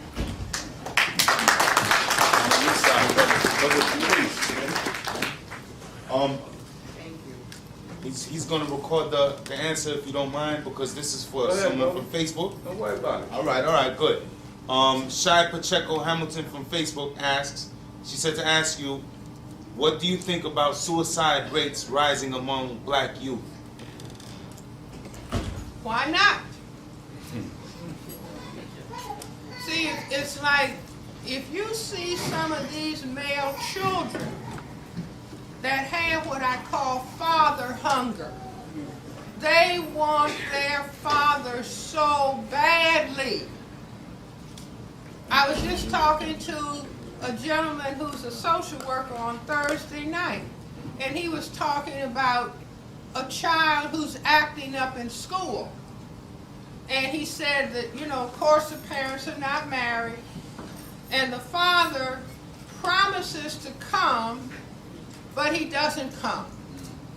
And that hurts the child to his soul. I don't care what the mother is doing. The mother is not a man. You see, now the man is not, in other words, we are victimized as a people, and to the extent, as Neely Fuller said, if you don't understand white supremacy, racism, what it is and exactly how it works, it's attack on black people in general and black men in particular for white genetic survival. Do you see? So it's not about blaming ourselves. It's like trying to find the courage to look at white supremacy. Finding the courage to say to white supremacy, we're afraid of you. We're afraid to focus on you. I mean, that gets a whole lot of mileage. We are afraid. I'm afraid. I gave a lecture in London, and the people have been raising sand about me coming, so I'm standing in front of this audience, and I said, let me say this first of all. I'm afraid of you all. I don't know what you might try to do to me. Oh, no. Oh, don't worry, guys. You understand what I'm saying? But we should say, no, we're afraid of you. What's the history? Should the Native American people be afraid? Yes. Yes, we're afraid. Lynching, castration, beating, justifiable homicide. Why wouldn't a sane person be afraid? So if we start saying that, they'll start saying, well, what are you going to do? We don't know. We're too afraid right this minute. But we're trying to face reality. Appreciate it. Okay, now say it. Thank you. Okay, yes, Next sir. person. All right, my question is Real loud, my sweetheart. question is, it's a little bit off the topic, but it's based on post-traumatic Real slave loud. syndrome. Loud, It's real based off of post-traumatic slave syndrome and how black women think of men, black males as lazy, they don't want to work, they're not the father they're supposed to be, they're not protective of the black woman, they're not providing for the black woman, they can't sustain a family, they call them out their names, they want to be pimps. It's just because generation not being able to protect and provide because you couldn't, because you had a weapon to your head to watch your mother, your daughter being slaved and raped repeatedly, but you couldn't lash out. That you feel now that you feel more as a man by dominating another black man, but you won't dominate a white man because you couldn't dominate a white man. You couldn't look him in the eyes, but they never gave you therapy to say you're free, but I'm gonna sit you down and tell you why you act the way you act because you wasn't a man before. You was a boy. That was a European word for adolescent, and you never evolved into a man. That's 3/5 of, you know. So the reason why a lot of black men have a problem, they not understanding. My question is, how can you make a black woman understand why the black man acts the way he acts? See, let me just say this again and again and again. The black woman is not the black man's problem. Thank you.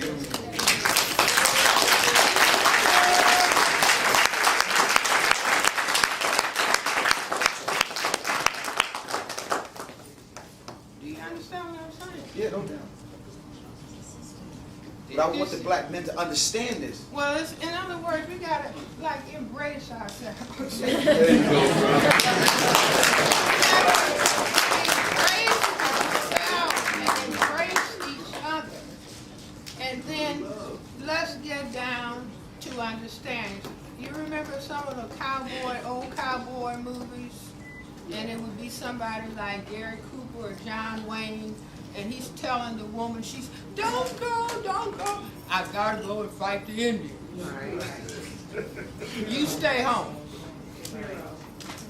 I hope I get back. Yeah. But if I don't, I'm taking care of business.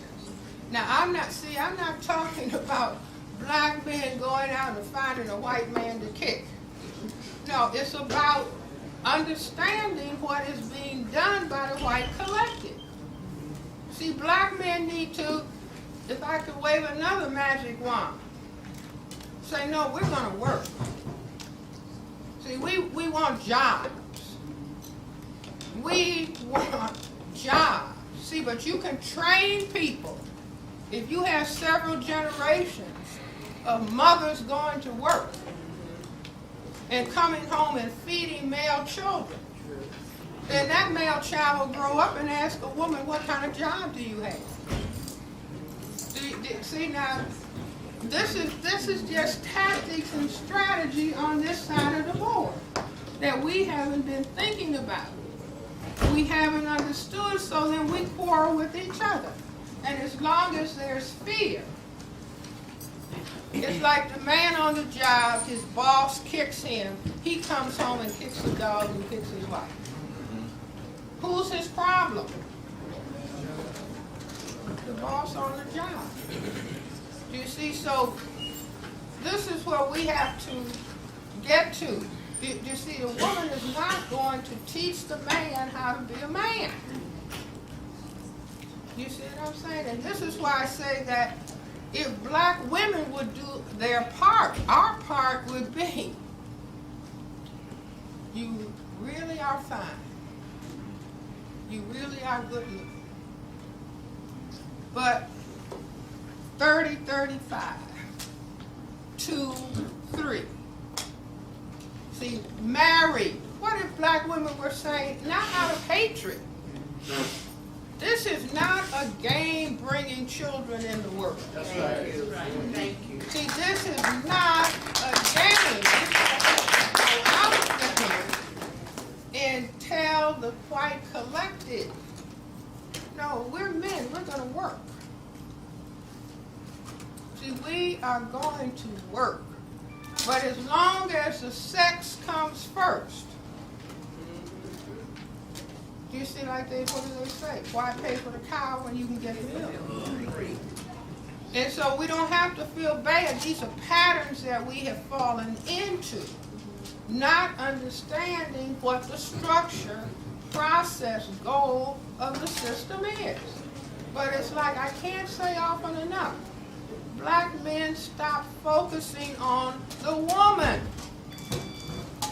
See, you're my, if it weren't for you, I wouldn't have a problem. Do you see, it would be better if the black man said, look, I can understand. I can understand your frustration. Because I'm not in a position to protect you, defend you. I can't protect myself.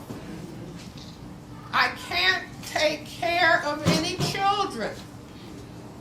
Now, if we were all saying that, would that this was not a war?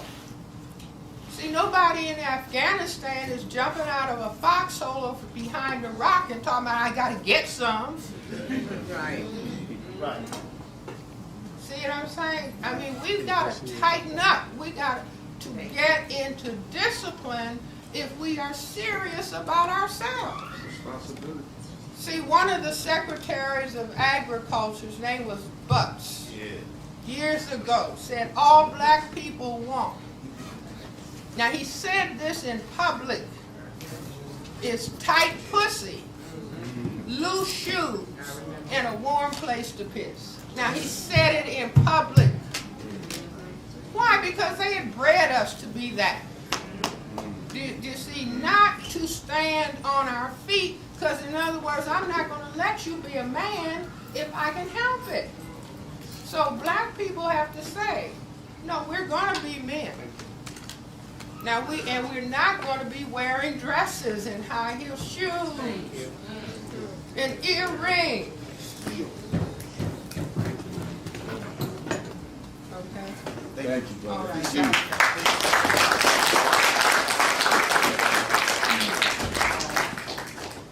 I'm not really a loud speaker or shouter, you know? Real loud.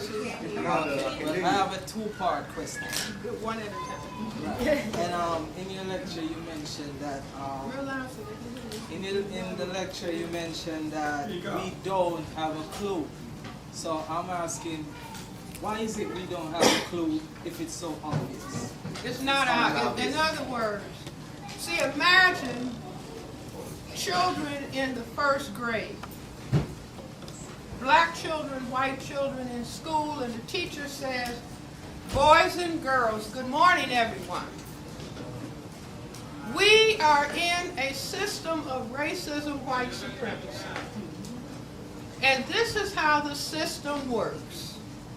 The system is unfair to black and non-white children, and it treats white children as though they are superior.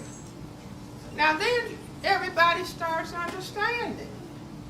You see, but what? There is such a thing as miseducation. Yes, it is.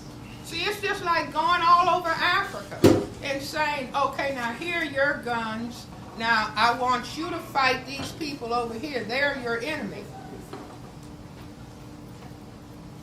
And they don't have a clue. So all over Africa, people are fighting and killing each other. You see, just like here. All over, after I teach you to hate yourself. Yes. That's first. I've got to teach you to hate yourself, so when you look at your image, you're saying, I hate, there's another one that looks like me.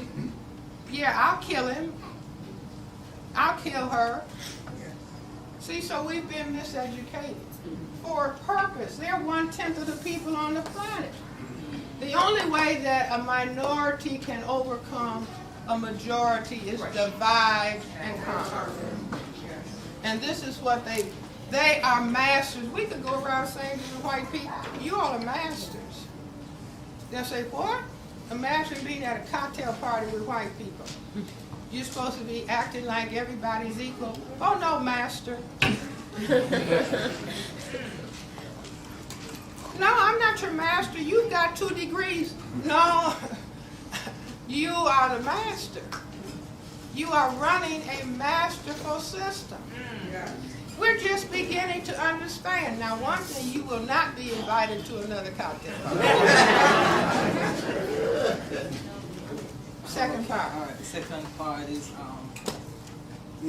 what role does these Planned Parenthood clinics in the middle of the black community and even the St. Francis emergency room and the fast food diet, the McDonald's, Burger King, what role do these play in the system of white supremacy? Well, let me just start at this end. That they have chemicals. Perhaps you've heard about bisphenol, the chemicals that are in plastics and in baby bottles that will turn a male into a female. Now, if you had this problem, would you put it in a Big Mac if you could? Yes.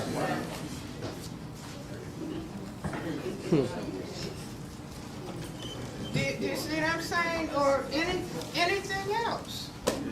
It's like we need to focus on the fact we've got an epidemic of a feminization of black males.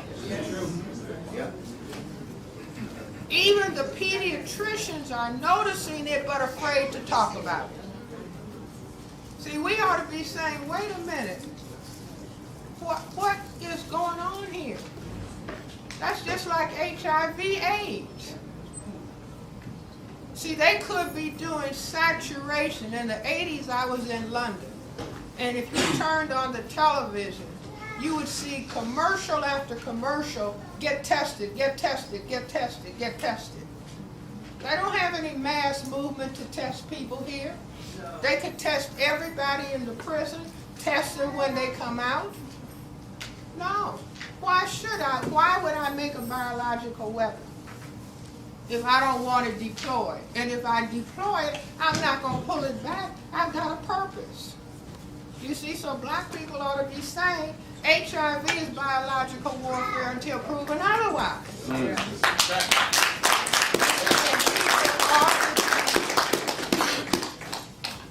If you're going to have sex, decide you're going to have self-respecting, safe sex.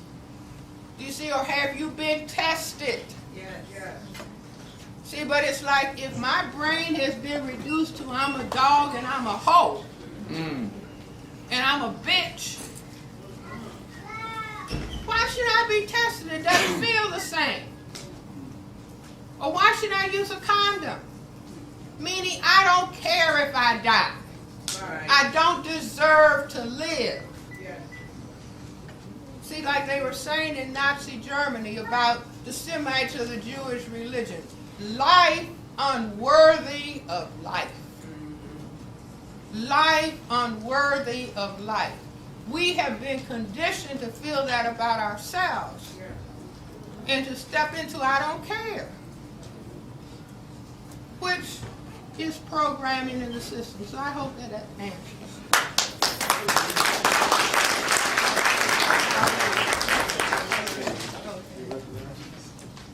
Reading it right. Reading is more, repeat after me. Reading is more important than watching TV. Let's say it again. Reading is more important than watching TV. Okay. Go ahead. Okay, I love it. Okay. All right, here you go. Go ahead, brother. My question. You gotta speak loud, too. All right, I'm a guerrilla poet, and All right. I get on trains every day to do my poetry. My question is this: how can we wake people up with your messages when most of our people throw up 20-foot walls, close their ears and their minds? You know, I see this every single day when I get on the trains and everything. When I get in the train of cars and everything, and like there's always like a certain amount of percentage that always gives me. And I'm like they'll acknowledge and everything like that, But how do we make people want to ingest the truth? Any suggestions? Do you have any advice? Yes. See, how do we relate to one another? And like the church says, whosoever will, let him come. Not whoever I can bang over the head.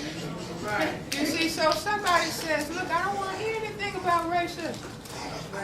That crazy Dr. Welsing.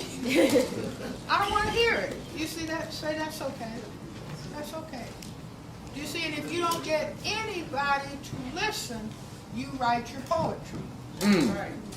You see, at what is, you know, people say to me, Dr. Welsing, I heard you 20 years ago, and I knew you were crazy. It's 20 years later, and then they'll say, now I understand. Do you see what I'm saying? So no, we have to embrace ourselves, and we have to embrace one another. And let me just say the stops. Nearly Fuller, these are stops. Yeah. Stop name-calling one another. Yeah, thank you. Stop gossiping about one another. Yes. Stop squabbling with one another. Yes. Stop cursing one another. Stop snitching on one another. Yes. Stop being discourteous and disrespectful to one another. Stop robbing one another. Stop stealing from one another. Stop fighting one another. And stop killing one another. Now, I've added some to it. Stop using and selling drugs to one another. See, because the thing that they're bringing out now is medical marijuana. Now, that's going to say to every young black person, oh, this is medicine. But we won't have a clue as to what's in it. And they had a 2-hour-long program on TV.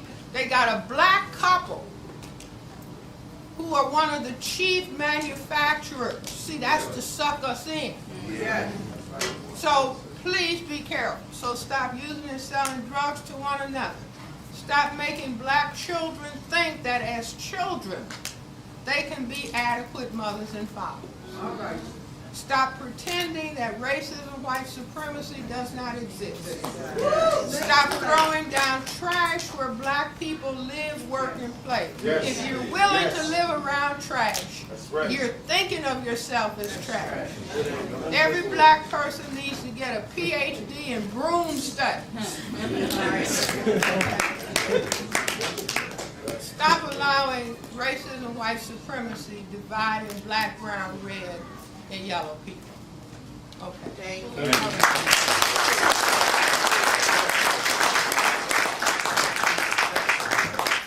My name is Ma'at. I'm a college student. I'm a double major, Africana Studies and Anthropology. I just wanted to say that when I'm in classes, it's the disrespect level from the teachers. Like they won't. I sit in the front, you know, I dress up, you know, I raise my hand, the non-acknowledgement, and even this could relate to a job. What do you suggest that we do in order to deal with that? Because sometimes it makes you feel like, it made me feel reminiscent of a lynching, just a emasculation that happened.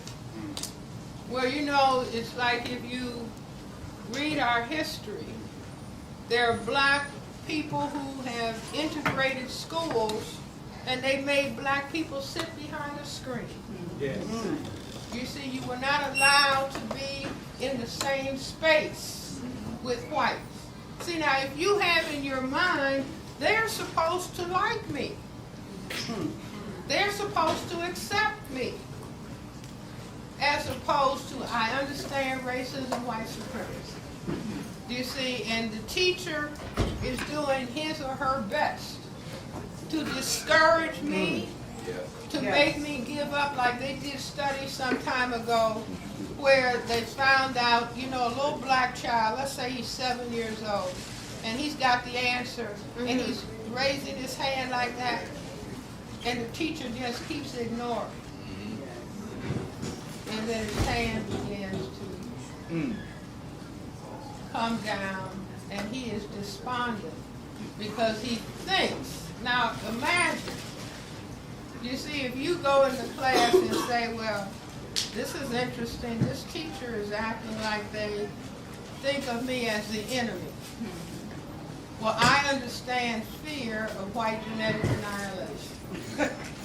So I'm just gonna sit here, do my best to pass the exams, and come out and help black people.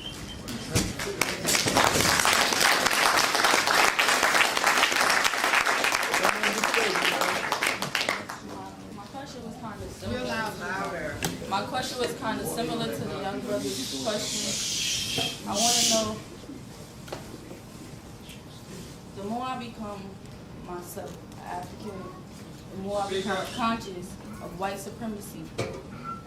It's like I feel like the world is against me now because I'm trying to awaken my people around me.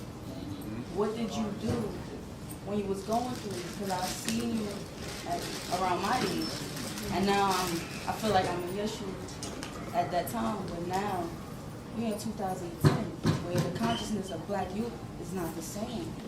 So it's like it looks like I'm the crazy one for thinking a certain way and trying to change the youth. And I have like teachers, like the guy said, making me feel like I'm wrong for speaking from my own experiences in life. What did you do to humble yourself from being angry or lashing out? Because like I get into battles with these teachers or people and I'll tell myself that's not the way. But I feel like, and I'm very respectful to whites. I speak to them the way I should, but I still feel like at the end of the day, I'm the one that's cast out and put to the side like I'm the enemy. What am I to do? Well, see, in other words, we are in a war. And if you don't understand you're in a war, why are these bullets coming at me? I know. You see, no, you got to really understand. I would say to patients sometimes, because they would be complaining about discrimination on a job. And I say, you got to have in your mind that the clothes that you're wearing might as well be battle fatigue. You see, you're going into the war zone. And you are being, if you're not being promoted, if you don't have the right salary, and all that stuff that goes on, like the young man was talking about. This is what happens in the system of racism, white supremacy. It's not a system of justice. Do you see? So you may have to pick your battles, but the most important thing, you have to decide, I value myself. That's right. Do you see? And I say self-respect is sort of like the armor of God. Yes, it is. Do you see that you have to value yourself? And that's why when they were running all that negative imagery at us, it's weakening our armor of self-respect. Do you see? So you have to just understand the process of the war and decide that you are going to be self-respecting and patient. I gave a lecture at a hospital one time, and I'm talking about racism, white supremacy. So a white doctor got up and he said, you're paranoid. And I just smiled, and so then a black person got up and said, he said, you're paranoid, and you just smiled? I said, no, he gave me a compliment. He said, I understand racism, white supremacy. Do you see what I'm saying? The system doesn't acknowledge itself. Right. It's not going to validate. Do you see? If they acknowledge that their whole system was fear of white genetic annihilation, that thing would be washed up tomorrow. Yes. Do you see? So they're not going to acknowledge. And see, the more they ignore you and the more you practice being calm and self-assured, like during the Vietnam War, I used to look at the woman on TV who was the North Vietnamese negotiator, Madam Ben. And she was so calm. And I used to wonder, her people are being really physical war against. And she's just calm, and I used to say, I want to be just like Madam Ben. You see, where you know what the war is, and you can stand up and talk about it without yelling and screaming. Now, is it difficult? Yes. Do you see, but it's like everybody has to find out, what is my purpose? What am I supposed to be doing on this planet? Right. You see, what am I supposed to be doing? as the mothers and fathers of everybody on this planet. All right.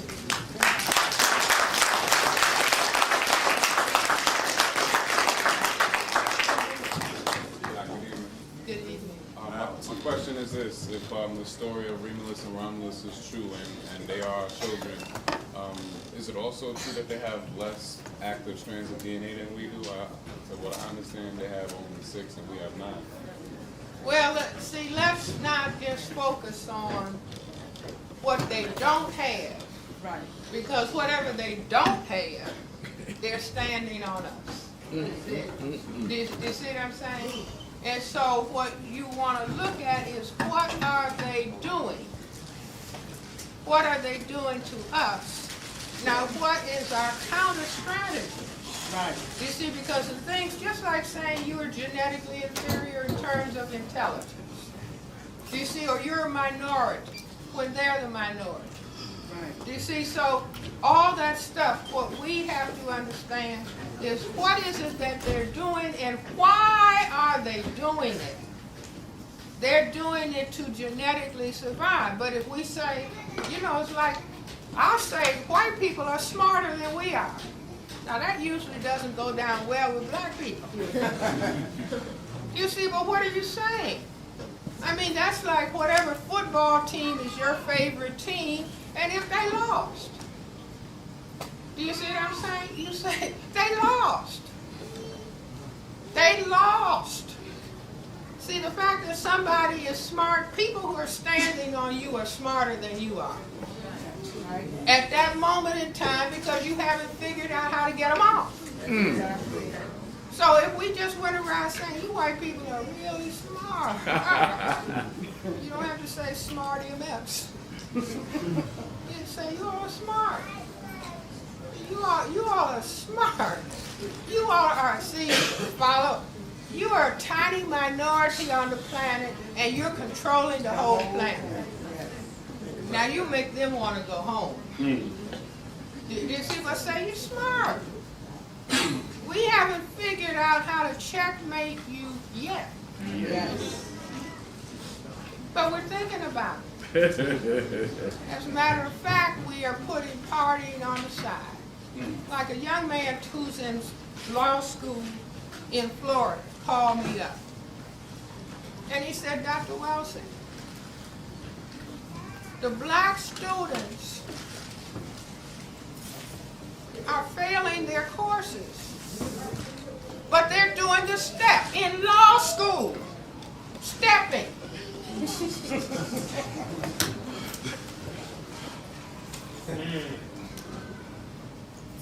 See, it's like we have been led into foolishness city. Yes. See, flunking school, these are graduate people. I'm telling you. And he said the Asian students are looking at him. What in the world are they doing? Why aren't they in the library? Yes.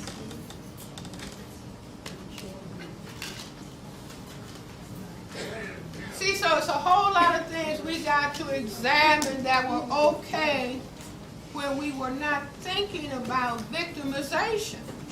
See, we can give up singing and dancing. We got PhDs in that. We got PhDs in foolishness.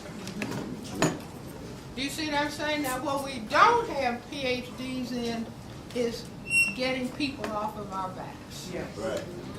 Do you see, we don't have PhDs in behavior that reflects that we respect ourselves. And that's what we got to go after. Okay? All right.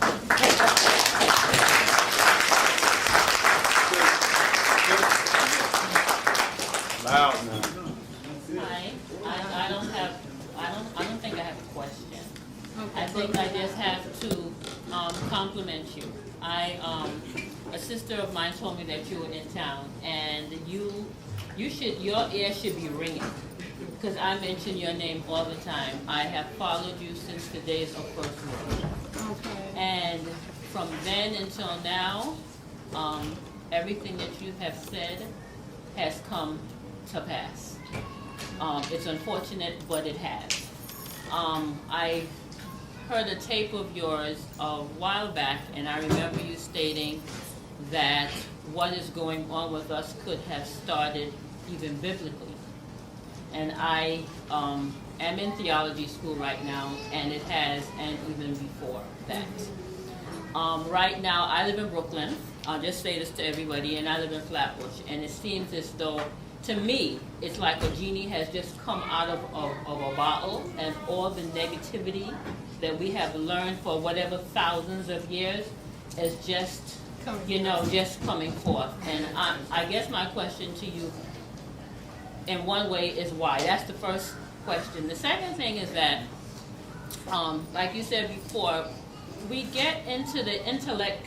I mean, it's nice to be educated, but we keep looking and comparing about we're smarter and they're smarter, and at this point, it's neither here nor there, to me. To me, it's like you said, it's a question of self-respect and finding out why we're on this planet and doing the Creator's work. Something else I was going to say to you, and I can't remember, but I'm so thankful that you're here. I'm so thankful that you have continued to say the same thing. I told my friend one of the things that I have found with you all the time, that you have been always able to get your message across without using curse words. And I personally have a problem with that, because I say that if in the beginning was the Word, and the Word was, and the Word was good, then I think that when we're communicating with each other in terms of lectures, that there is no need to go into that white supremacy mode. I mean, I think you've been around long enough, and we've discussed in terms of the language, the MFs, and all the other words that go along with it, that we should try to alleviate that. I mean, I don't use the word, but my favorite word at home is AWS, and every time I use it, there's a jar that I have to put a dollar in. Okay, so again, I thank you so much. And one last thing, somebody mentioned about reading. I read a book on Dickens. It was on crime and education. I was reading it online, and I'm just curious to know, it's like a script when you read it about the educational system that went on in England during his time. It's like a script that is being done right here within the Board of Ed. And my question is, why is that? And I just want to hope.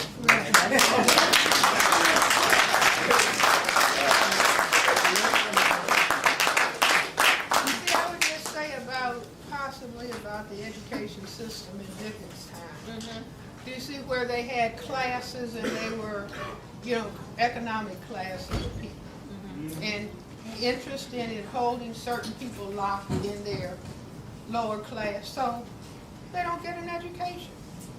You see, why should you educate people that you want to hold down or hold into oppression? You see, the people have to, like black people did in formal enslavement, where you could be killed if you tried to learn how to read. You see, but people learned how to read on a dirt floor, or they snuck and tried to find ways to learn how to read. You see, but now we have, the programming has become more, what shall we say, intensified and sophisticated. So we have young people saying, if you're trying to learn, you're acting white. Do you see, which means that black people, we are stupid. And we are supposed to be stupid, and the white people are supposed to be white. I mean, supposed to be white, supposed to be smart. Do you see, so again, it's understanding, if you understand the system, that's like if a doctor understands the disease, then the symptoms are placed within the framework of understanding the disease. A doctor who's just running after the symptoms is doing poor medicine. But thank you very much for your comments.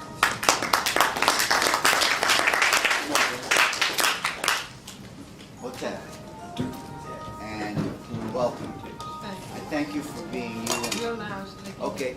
I thank you for being you and all the work that you have done over the years and your contribution. It is really important, most important, I would say, because many of us are stumbling blind under the Western domination without realizing it, and searching for answers and continue to search for answers and continue to have questions. No one other than yourself, with the exception of maybe I can count them on one hand, that has given us explanation to why this and why that and why am I overqualified to get a job and why I'm not just getting a job. I just didn't understand it. And you yourself, I've been following for at least 10 years, you yourself and others have made that abundantly clear, and I want to thank you for that. And I would also like to say that one of the reasons for white survival, not white supremacy, although it's part, although they complement each other, is the fact that scientifically the Caucasian race cannot reproduce their offspring to the rate of a black queen. So this is another angle and another reason for the white supremacy. Yeah, Mike, one of the questions, this is a short statement, then a question. I would like to say that we as a people don't owe them an apology for nothing. Why? Because going back, when they were in Africa as albino genetic mutants, before they were cast out because they misbehaved. So this is the reason why they were cast out in the first place, because we had no system or society for jails and things like that. So I just wanted to say that, and there's so much more, but time is of the essence, and I thank you. We must stay in touch. Let me just say this, though. You know, in our society, there are children born who are deformed and have various severe abnormalities.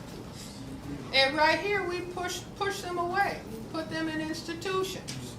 Do you see? So, just like in Africa today, you see, the albino mutants might not be doing anything, but we're saying something is wrong with you and you don't look right. See, it's nothing wrong with apologizing. You see, somebody might be able to come up with a cure for albinism.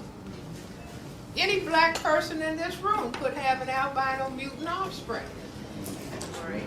Do you see? So it's like you, instead of being afraid like the people in some of the African countries, think that the albinos have power.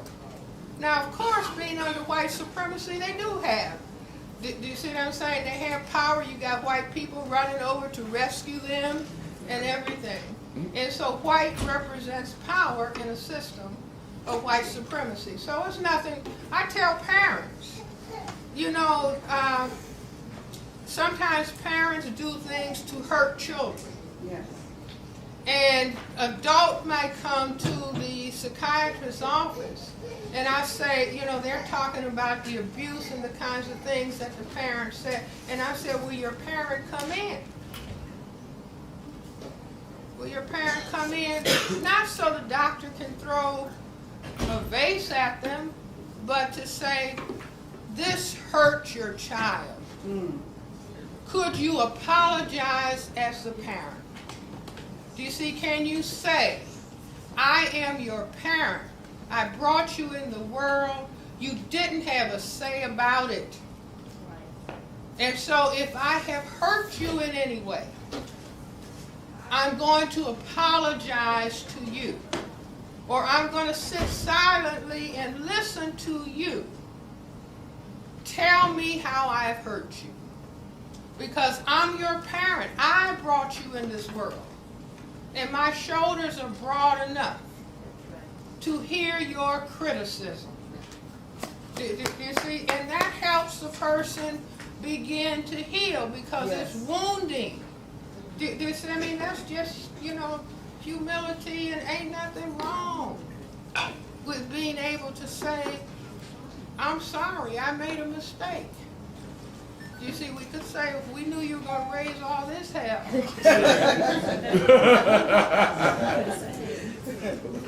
Do you see? But that, the first time I did it, I thought that the white people were just going to go into, because I say, obviously, you think we are your kin, which is why you have Aunt Jemima feeding you, Uncle Ben feeding you. Do you see? You got Oprah. Tell Mammy what's the problem. Do you see? And she's the wealthiest lady in the entertainment world. Yes, she is. She telling, come and tell Mammy what's about. Okay, who's next? Sister Yes, Doctor, thank you for being here. You had 9 Areas parts. of activity. Yes, and I heard recently that you added a 10th health. No, it's, Well, maybe I misunderstood, but could you just explain how health, I mean it's obvious, but could you explain in your words how health plays a big part in all? see, health, you can put the 9 areas of activity: economics, education, entertainment, labor, law, politics, religion, sex, and war. And so when stuff is going wrong in any of those areas of activity, that impacts the well-being of the person. You see, the stress in economics, the stress in education, the stress with unjust laws, all of that is impacting health. So health doesn't have to be a separate area of activity. Okay? That's my opinion. Yes. First and foremost, I would like to, I'm very nervous. Oh, that's good. I am so honored to be in your presence because this is my first time hearing about you. I just recently learned about your works. And I listened to your videotapes and everything, and I'm beginning to understand the situation. But I also want to let the audience know that I brought my son here, who is 21 years old. And I told him, if you can watch all of that foolishness on the television, that you have to make time to come and see Dr. Frances. And could you please stand up?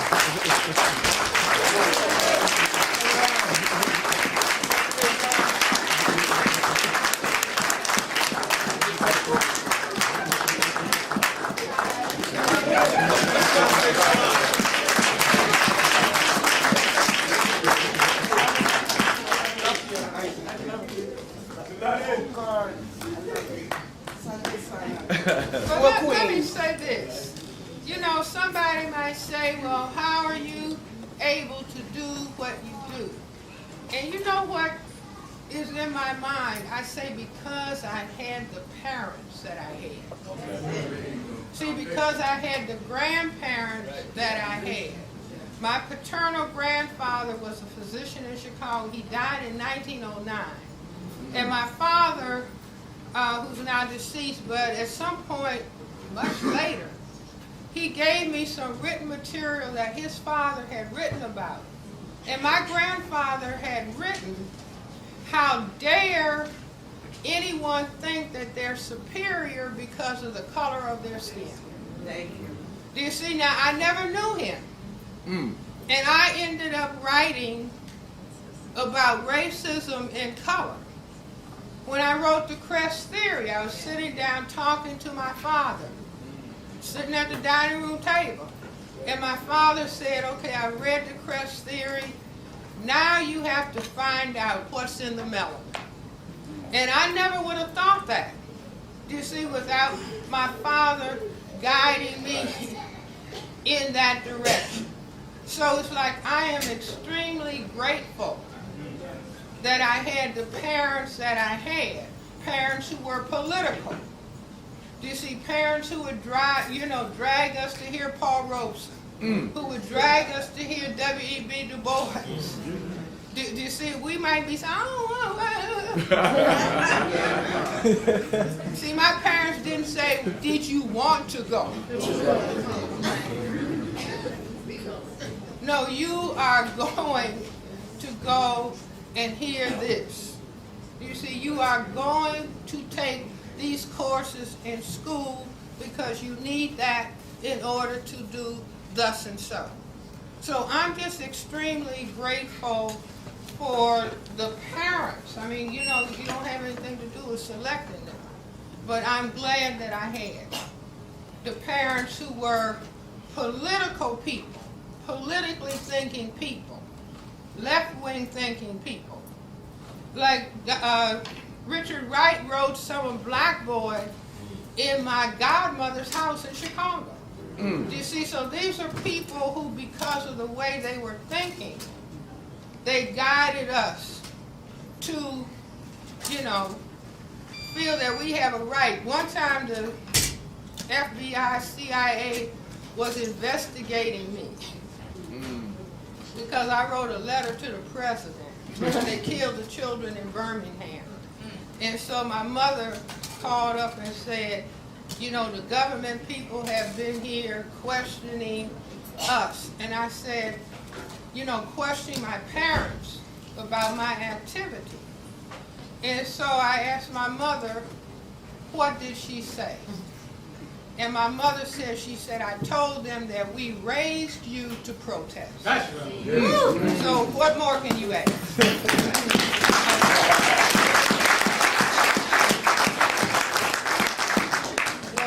On that note, you kind of like answered the question I was going to ask. Because myself, as a parent of a 6-year-old daughter, I didn't have that from my parents with the politics. I only have parents of Haitian descent, so it's within their blood, which transferred to me to open myself to the information to pass on to my daughter. My mother, she's more religious, so I would always be there because she never asked me, did I want to go to church? I just had to go to church. And I would sit there and it would always be so confusing to me. So as I got older and I started reading and meeting different people who were giving me the information and reading your book, my child now was in a school that was run by our people. But they still held on to the traditions of the white supremacy and things that I tell her that are not productive for her and her melanin dominance and her role in this phase of everything. So my question was, she is now in a different school where it's still a situation where she's still trying to find herself. I feel like everything that I'm giving to her, she's looking at it as, you're always talking about that stuff, but this is what everyone else is doing. But I tell her all the time, you are in this world, but you don't have to be of it. You know, but you have to kind of like find your way. I know you're 6 years old, but I'm going to keep giving this information to you because one day it will make sense. It will make sense because I know right now with your peers, our current environment is going to feed for the children to still look in a different direction. They're going to want, yes, that straight hair. Because she tells me all the time, I want my hair like this, and I want it to do this and drop like this. No, it's not going to happen like that, honey. You have curly hair, and it's just not going to happen. Oh, well, and I did it the other day. I took her into one of these stores, and I said, well, which doll? Grandma wants to get you a doll, and she told me to bring you here so you can pick the doll. There were 3 different shades. I said, which doll would you like? And she didn't pick the Caucasian-looking doll, but she picked the kind of Spanish-looking one. Now, the darkest one was in the middle. I said, well, why didn't you pick that one? Oh, okay, I'll pick that one. No, you chose that one for a reason because in the school that you attend, these are the children that you see around you. Those are the children that get the attention. Those are the children that the boys kind of lean towards, you know, oh, I like her because she has this kind of hair or this is her complexion. So I wanted to know, besides homeschooling, what is the best way to kind of like teach your child in this environment that we're currently in? Like what's kind of schooling, like what, besides homeschool? See, in other words, I wouldn't know a department of psychiatry to tell somebody to train in that is talking about racism, white supremacy. They don't exist. Right. Do you see? So it's like a lot of education, gentle education. Do you see? Not being upset with your daughter when she says, I want the white one or I want the one that looks Spanish. See, I would say, just as a suggestion for next time, that you said, okay, Mom will buy you the one that you select, but I'm also going to buy you the one that Mom thinks is most beautiful. Do you see? So I want you to have this because Mother thinks this is absolutely beautiful because it looks like you. But not being shocked or surprised because the children have taken in what the culture is teaching. Do you see? I tell children who might be engaged in sexual activity. Do you see? Two things, if not more, but one thing, I mean, all you can do is look at movies and listen to music and look at, you know, this is sex. And I say it because white people are unhappy. If they're unhappy with their appearance, you will be unhappy about the act that produced you. That goes also for us. You see all the negative things that people can have to say about the act that we should have the highest level of respect for. You see, but not be surprised when the children internalize the culture. We're not surprised if everybody in the house speaks English. We don't say, how did the child learn how to speak English? Because that's what's being spoken in the house. Do you see? But there's a lot of education that has to go on in the home. And I will repeat, you see, the education of the child begins before the sperm meets the egg. That's right. You see, because that's engaging in whether there's going to be respect for the thing that is the product of that activity. You see, and if I'm playing with sex, the joke is on the offspring. Okay?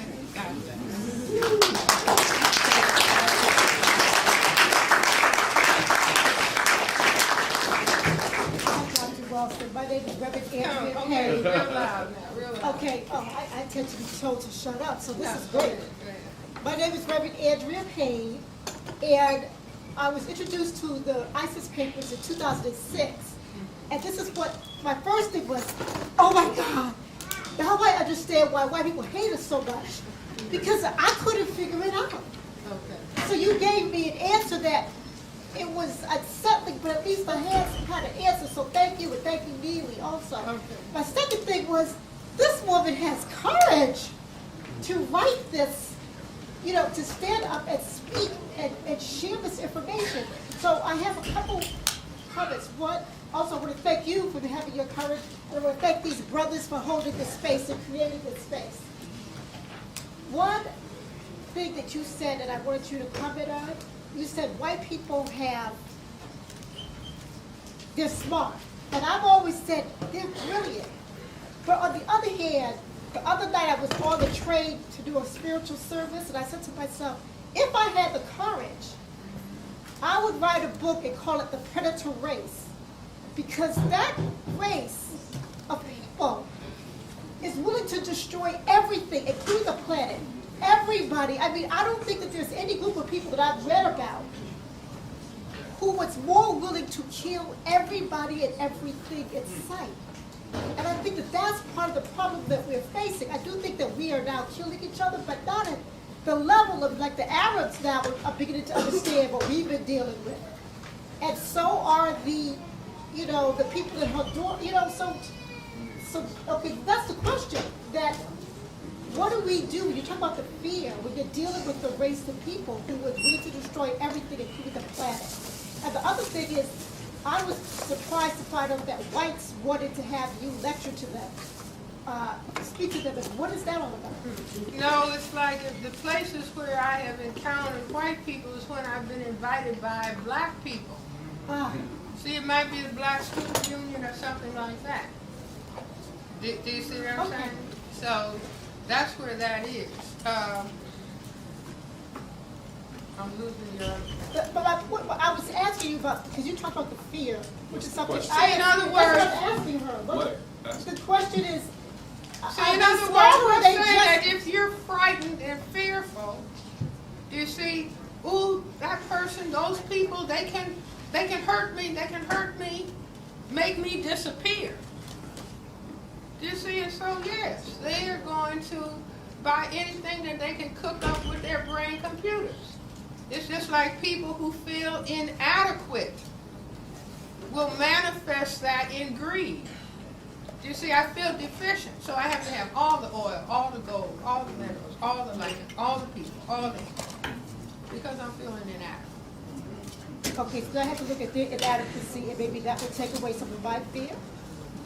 No, I don't know, take away your fear. See, in other words, we have fear because we have been brutalized by racism, white supremacy. You see, but self-respect helps you get over and get over fear. So at some point, my self-respect outweighs my fear. Like sometimes people say, how do you get the courage to do that? I'm more afraid if I understand something and understand the plight that we are in as a people, I'm more afraid to not share it than I am afraid of what can happen to me. Okay? All right.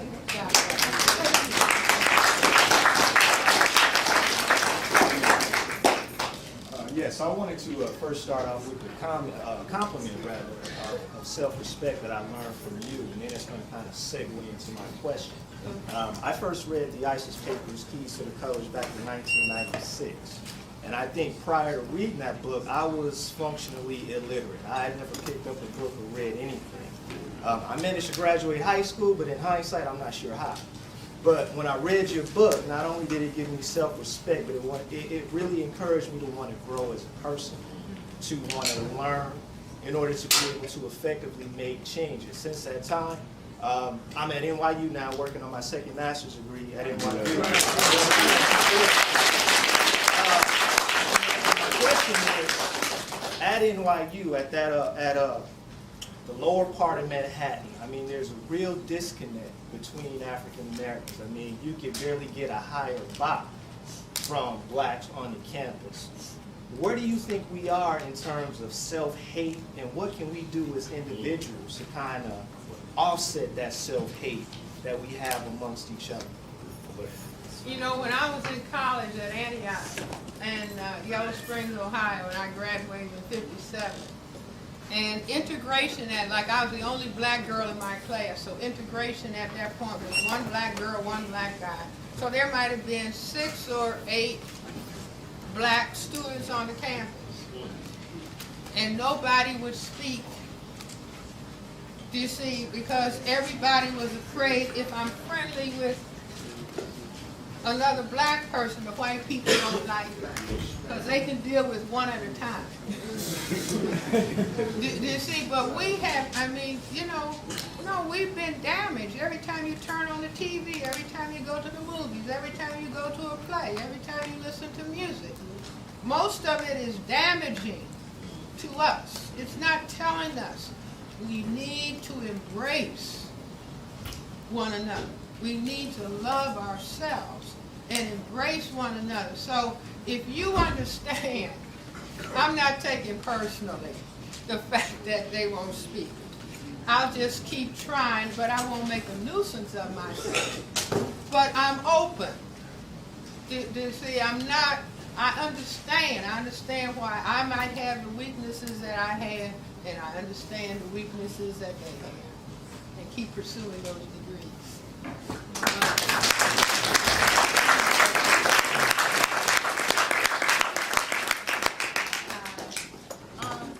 So my question is similar to other sisters about education, because I feel that education is one of the most powerful ways. I feel that education is one of the most powerful ways that we brainwash our people, because you know, our children are brainwashed from such an early age. So my question is, I work in a school, middle school. I'm a counselor at a middle school. The population is probably 99% black children. Teachers are majority white.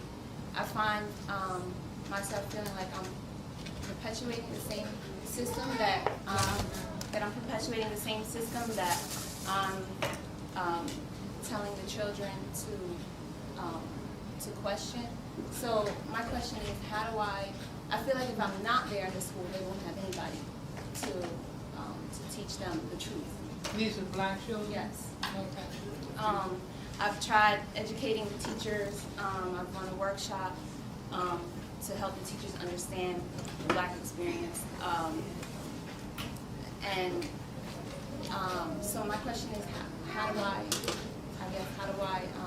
work within the system?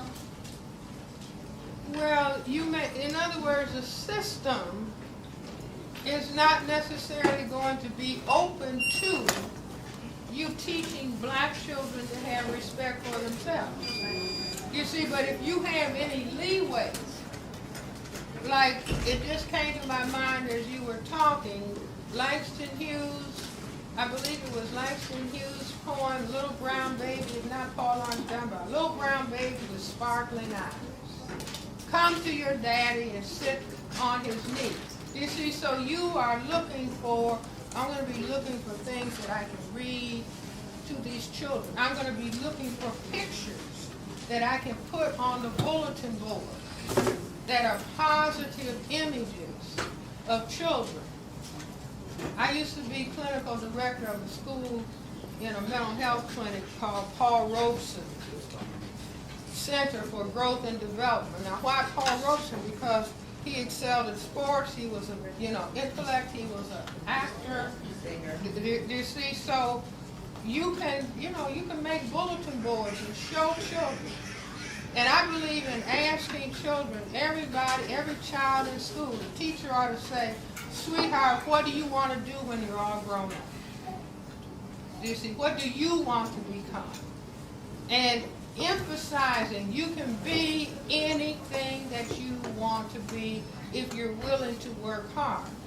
Now that's, you're maybe not going to be able to tell them about racism, white supremacy, but you can say you're beautiful. You're black and you're beautiful. You see, I love the way you look.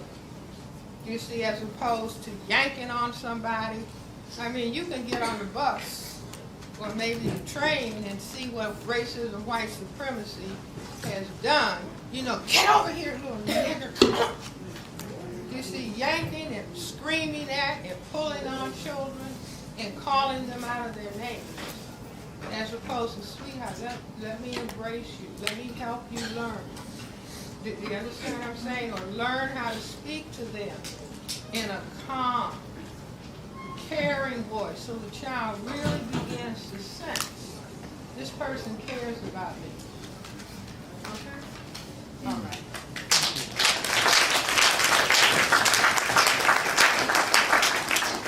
My daughter wanted to come up with me. I think you kind of answered the question a bit, but I still want to ask it.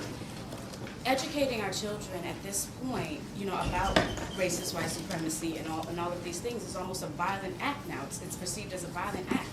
And institutions such as ACS, child welfare, they'll remove your child from the home if they're found saying these things. How do I know this? Recently there was an incident in my daughter's school. I was talking to a parent who was educating her, I think it was her 7-year-old son, about what this was and what was happening. And I guess report time came, he's in school, he wants to do the report about Malcolm X and Stokely Carmichael. The teacher adamantly refuses. He needs to choose George Washington or Lincoln. The boy refuses to do the situation. Starts talking about, my mommy said this is racist and this is the other. Sends the child to the guidance counselor. Next thing you know, swarm of ACS caseworkers are involved. In intruding upon the person's home, finding out if there's evidence of neglect or you're spreading racist propaganda with the child. This is mental abuse. Maybe you're training the terrorists. Exactly. So now even educating your children about what they're going to be encountering, okay, is now as a violent act that will have your children taken from you. Well, you see, again, like there are ways of thinking through and doing things. You see, you don't set a child up to go to school and be disrespectful to the teacher. You see, like sometimes a student, could be a college or a graduate school student, who said, Dr. Welsing, I want to use your material in my thesis. And I said, check with your instructor. See, in other words, you are there to get credentials so that you can come out and do something.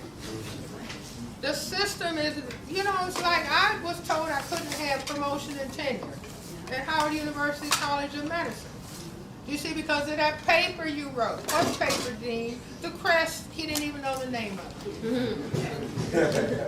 Do you see, I subsequently heard, oh, the federal government made them do that. Where's the money coming from? Do you see? So no, you just say, oh, this is interesting now. Mom teaches this at home. If you find a teacher, as a parent, you can go up to the school and ask politely, can my child write about Stokely Carmichael? Do you see, would they get a passing or, you know, an A+? Well, no, we don't really want, fine. You want George Washington? Fine. We write about George Washington, and we can write about Stokely Carmichael and Malcolm X at home. Okay. All right.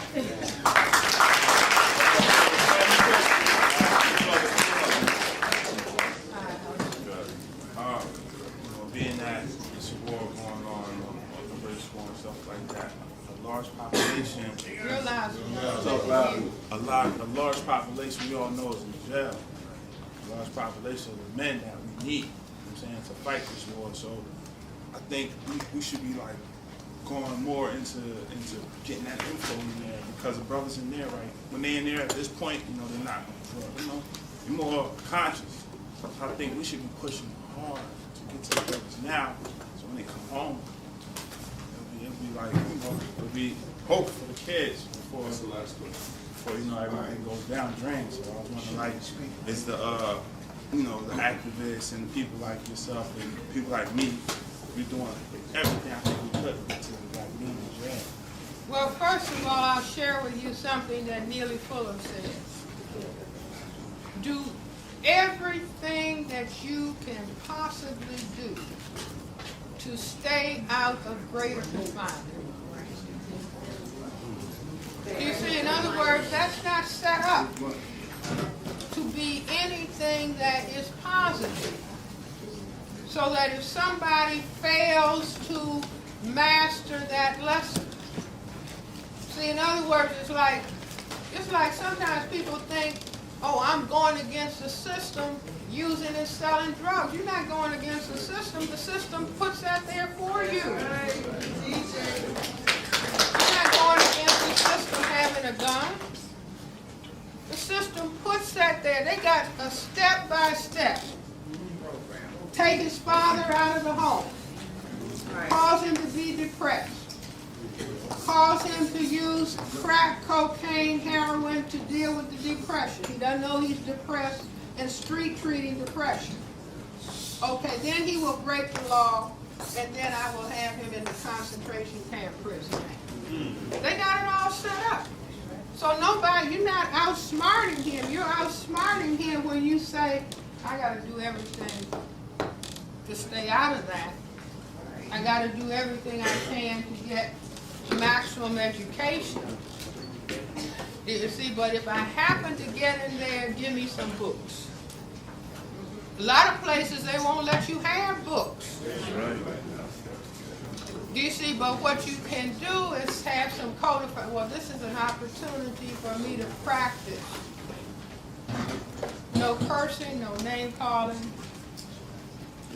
You see, those are exercises in black mental health and black self-respect, instead of the exact opposite.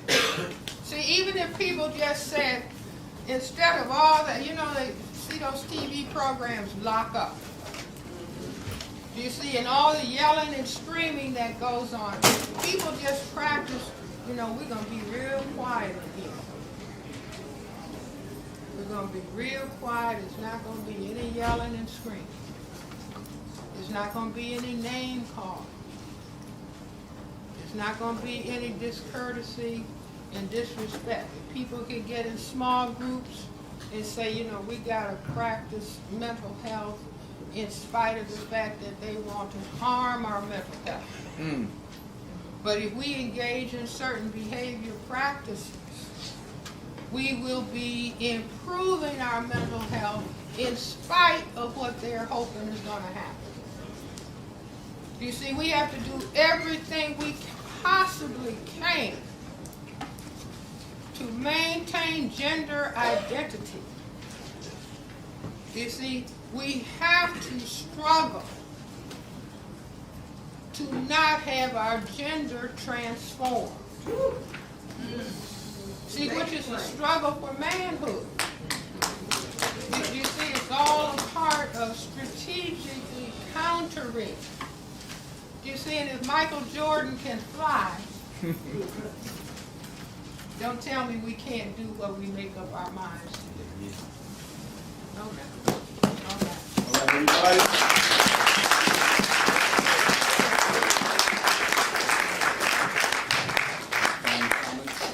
Thank you, everybody. Thank you. All right, everybody. We have the DVD for this lecture for sale. It's $20. See Minister Clemson Brown. Also, I got to make an announcement. Bobby Hemmett will be here January 16th, 2011, on Sunday. Also, Brother Brown, my man from True South Books at 492 Nostrand Avenue between Halsey and Hancock. Go check the brother out. He's a beautiful brother. I know for years, man. January 16th. Right here. Oh, come out, go out and support the vendors.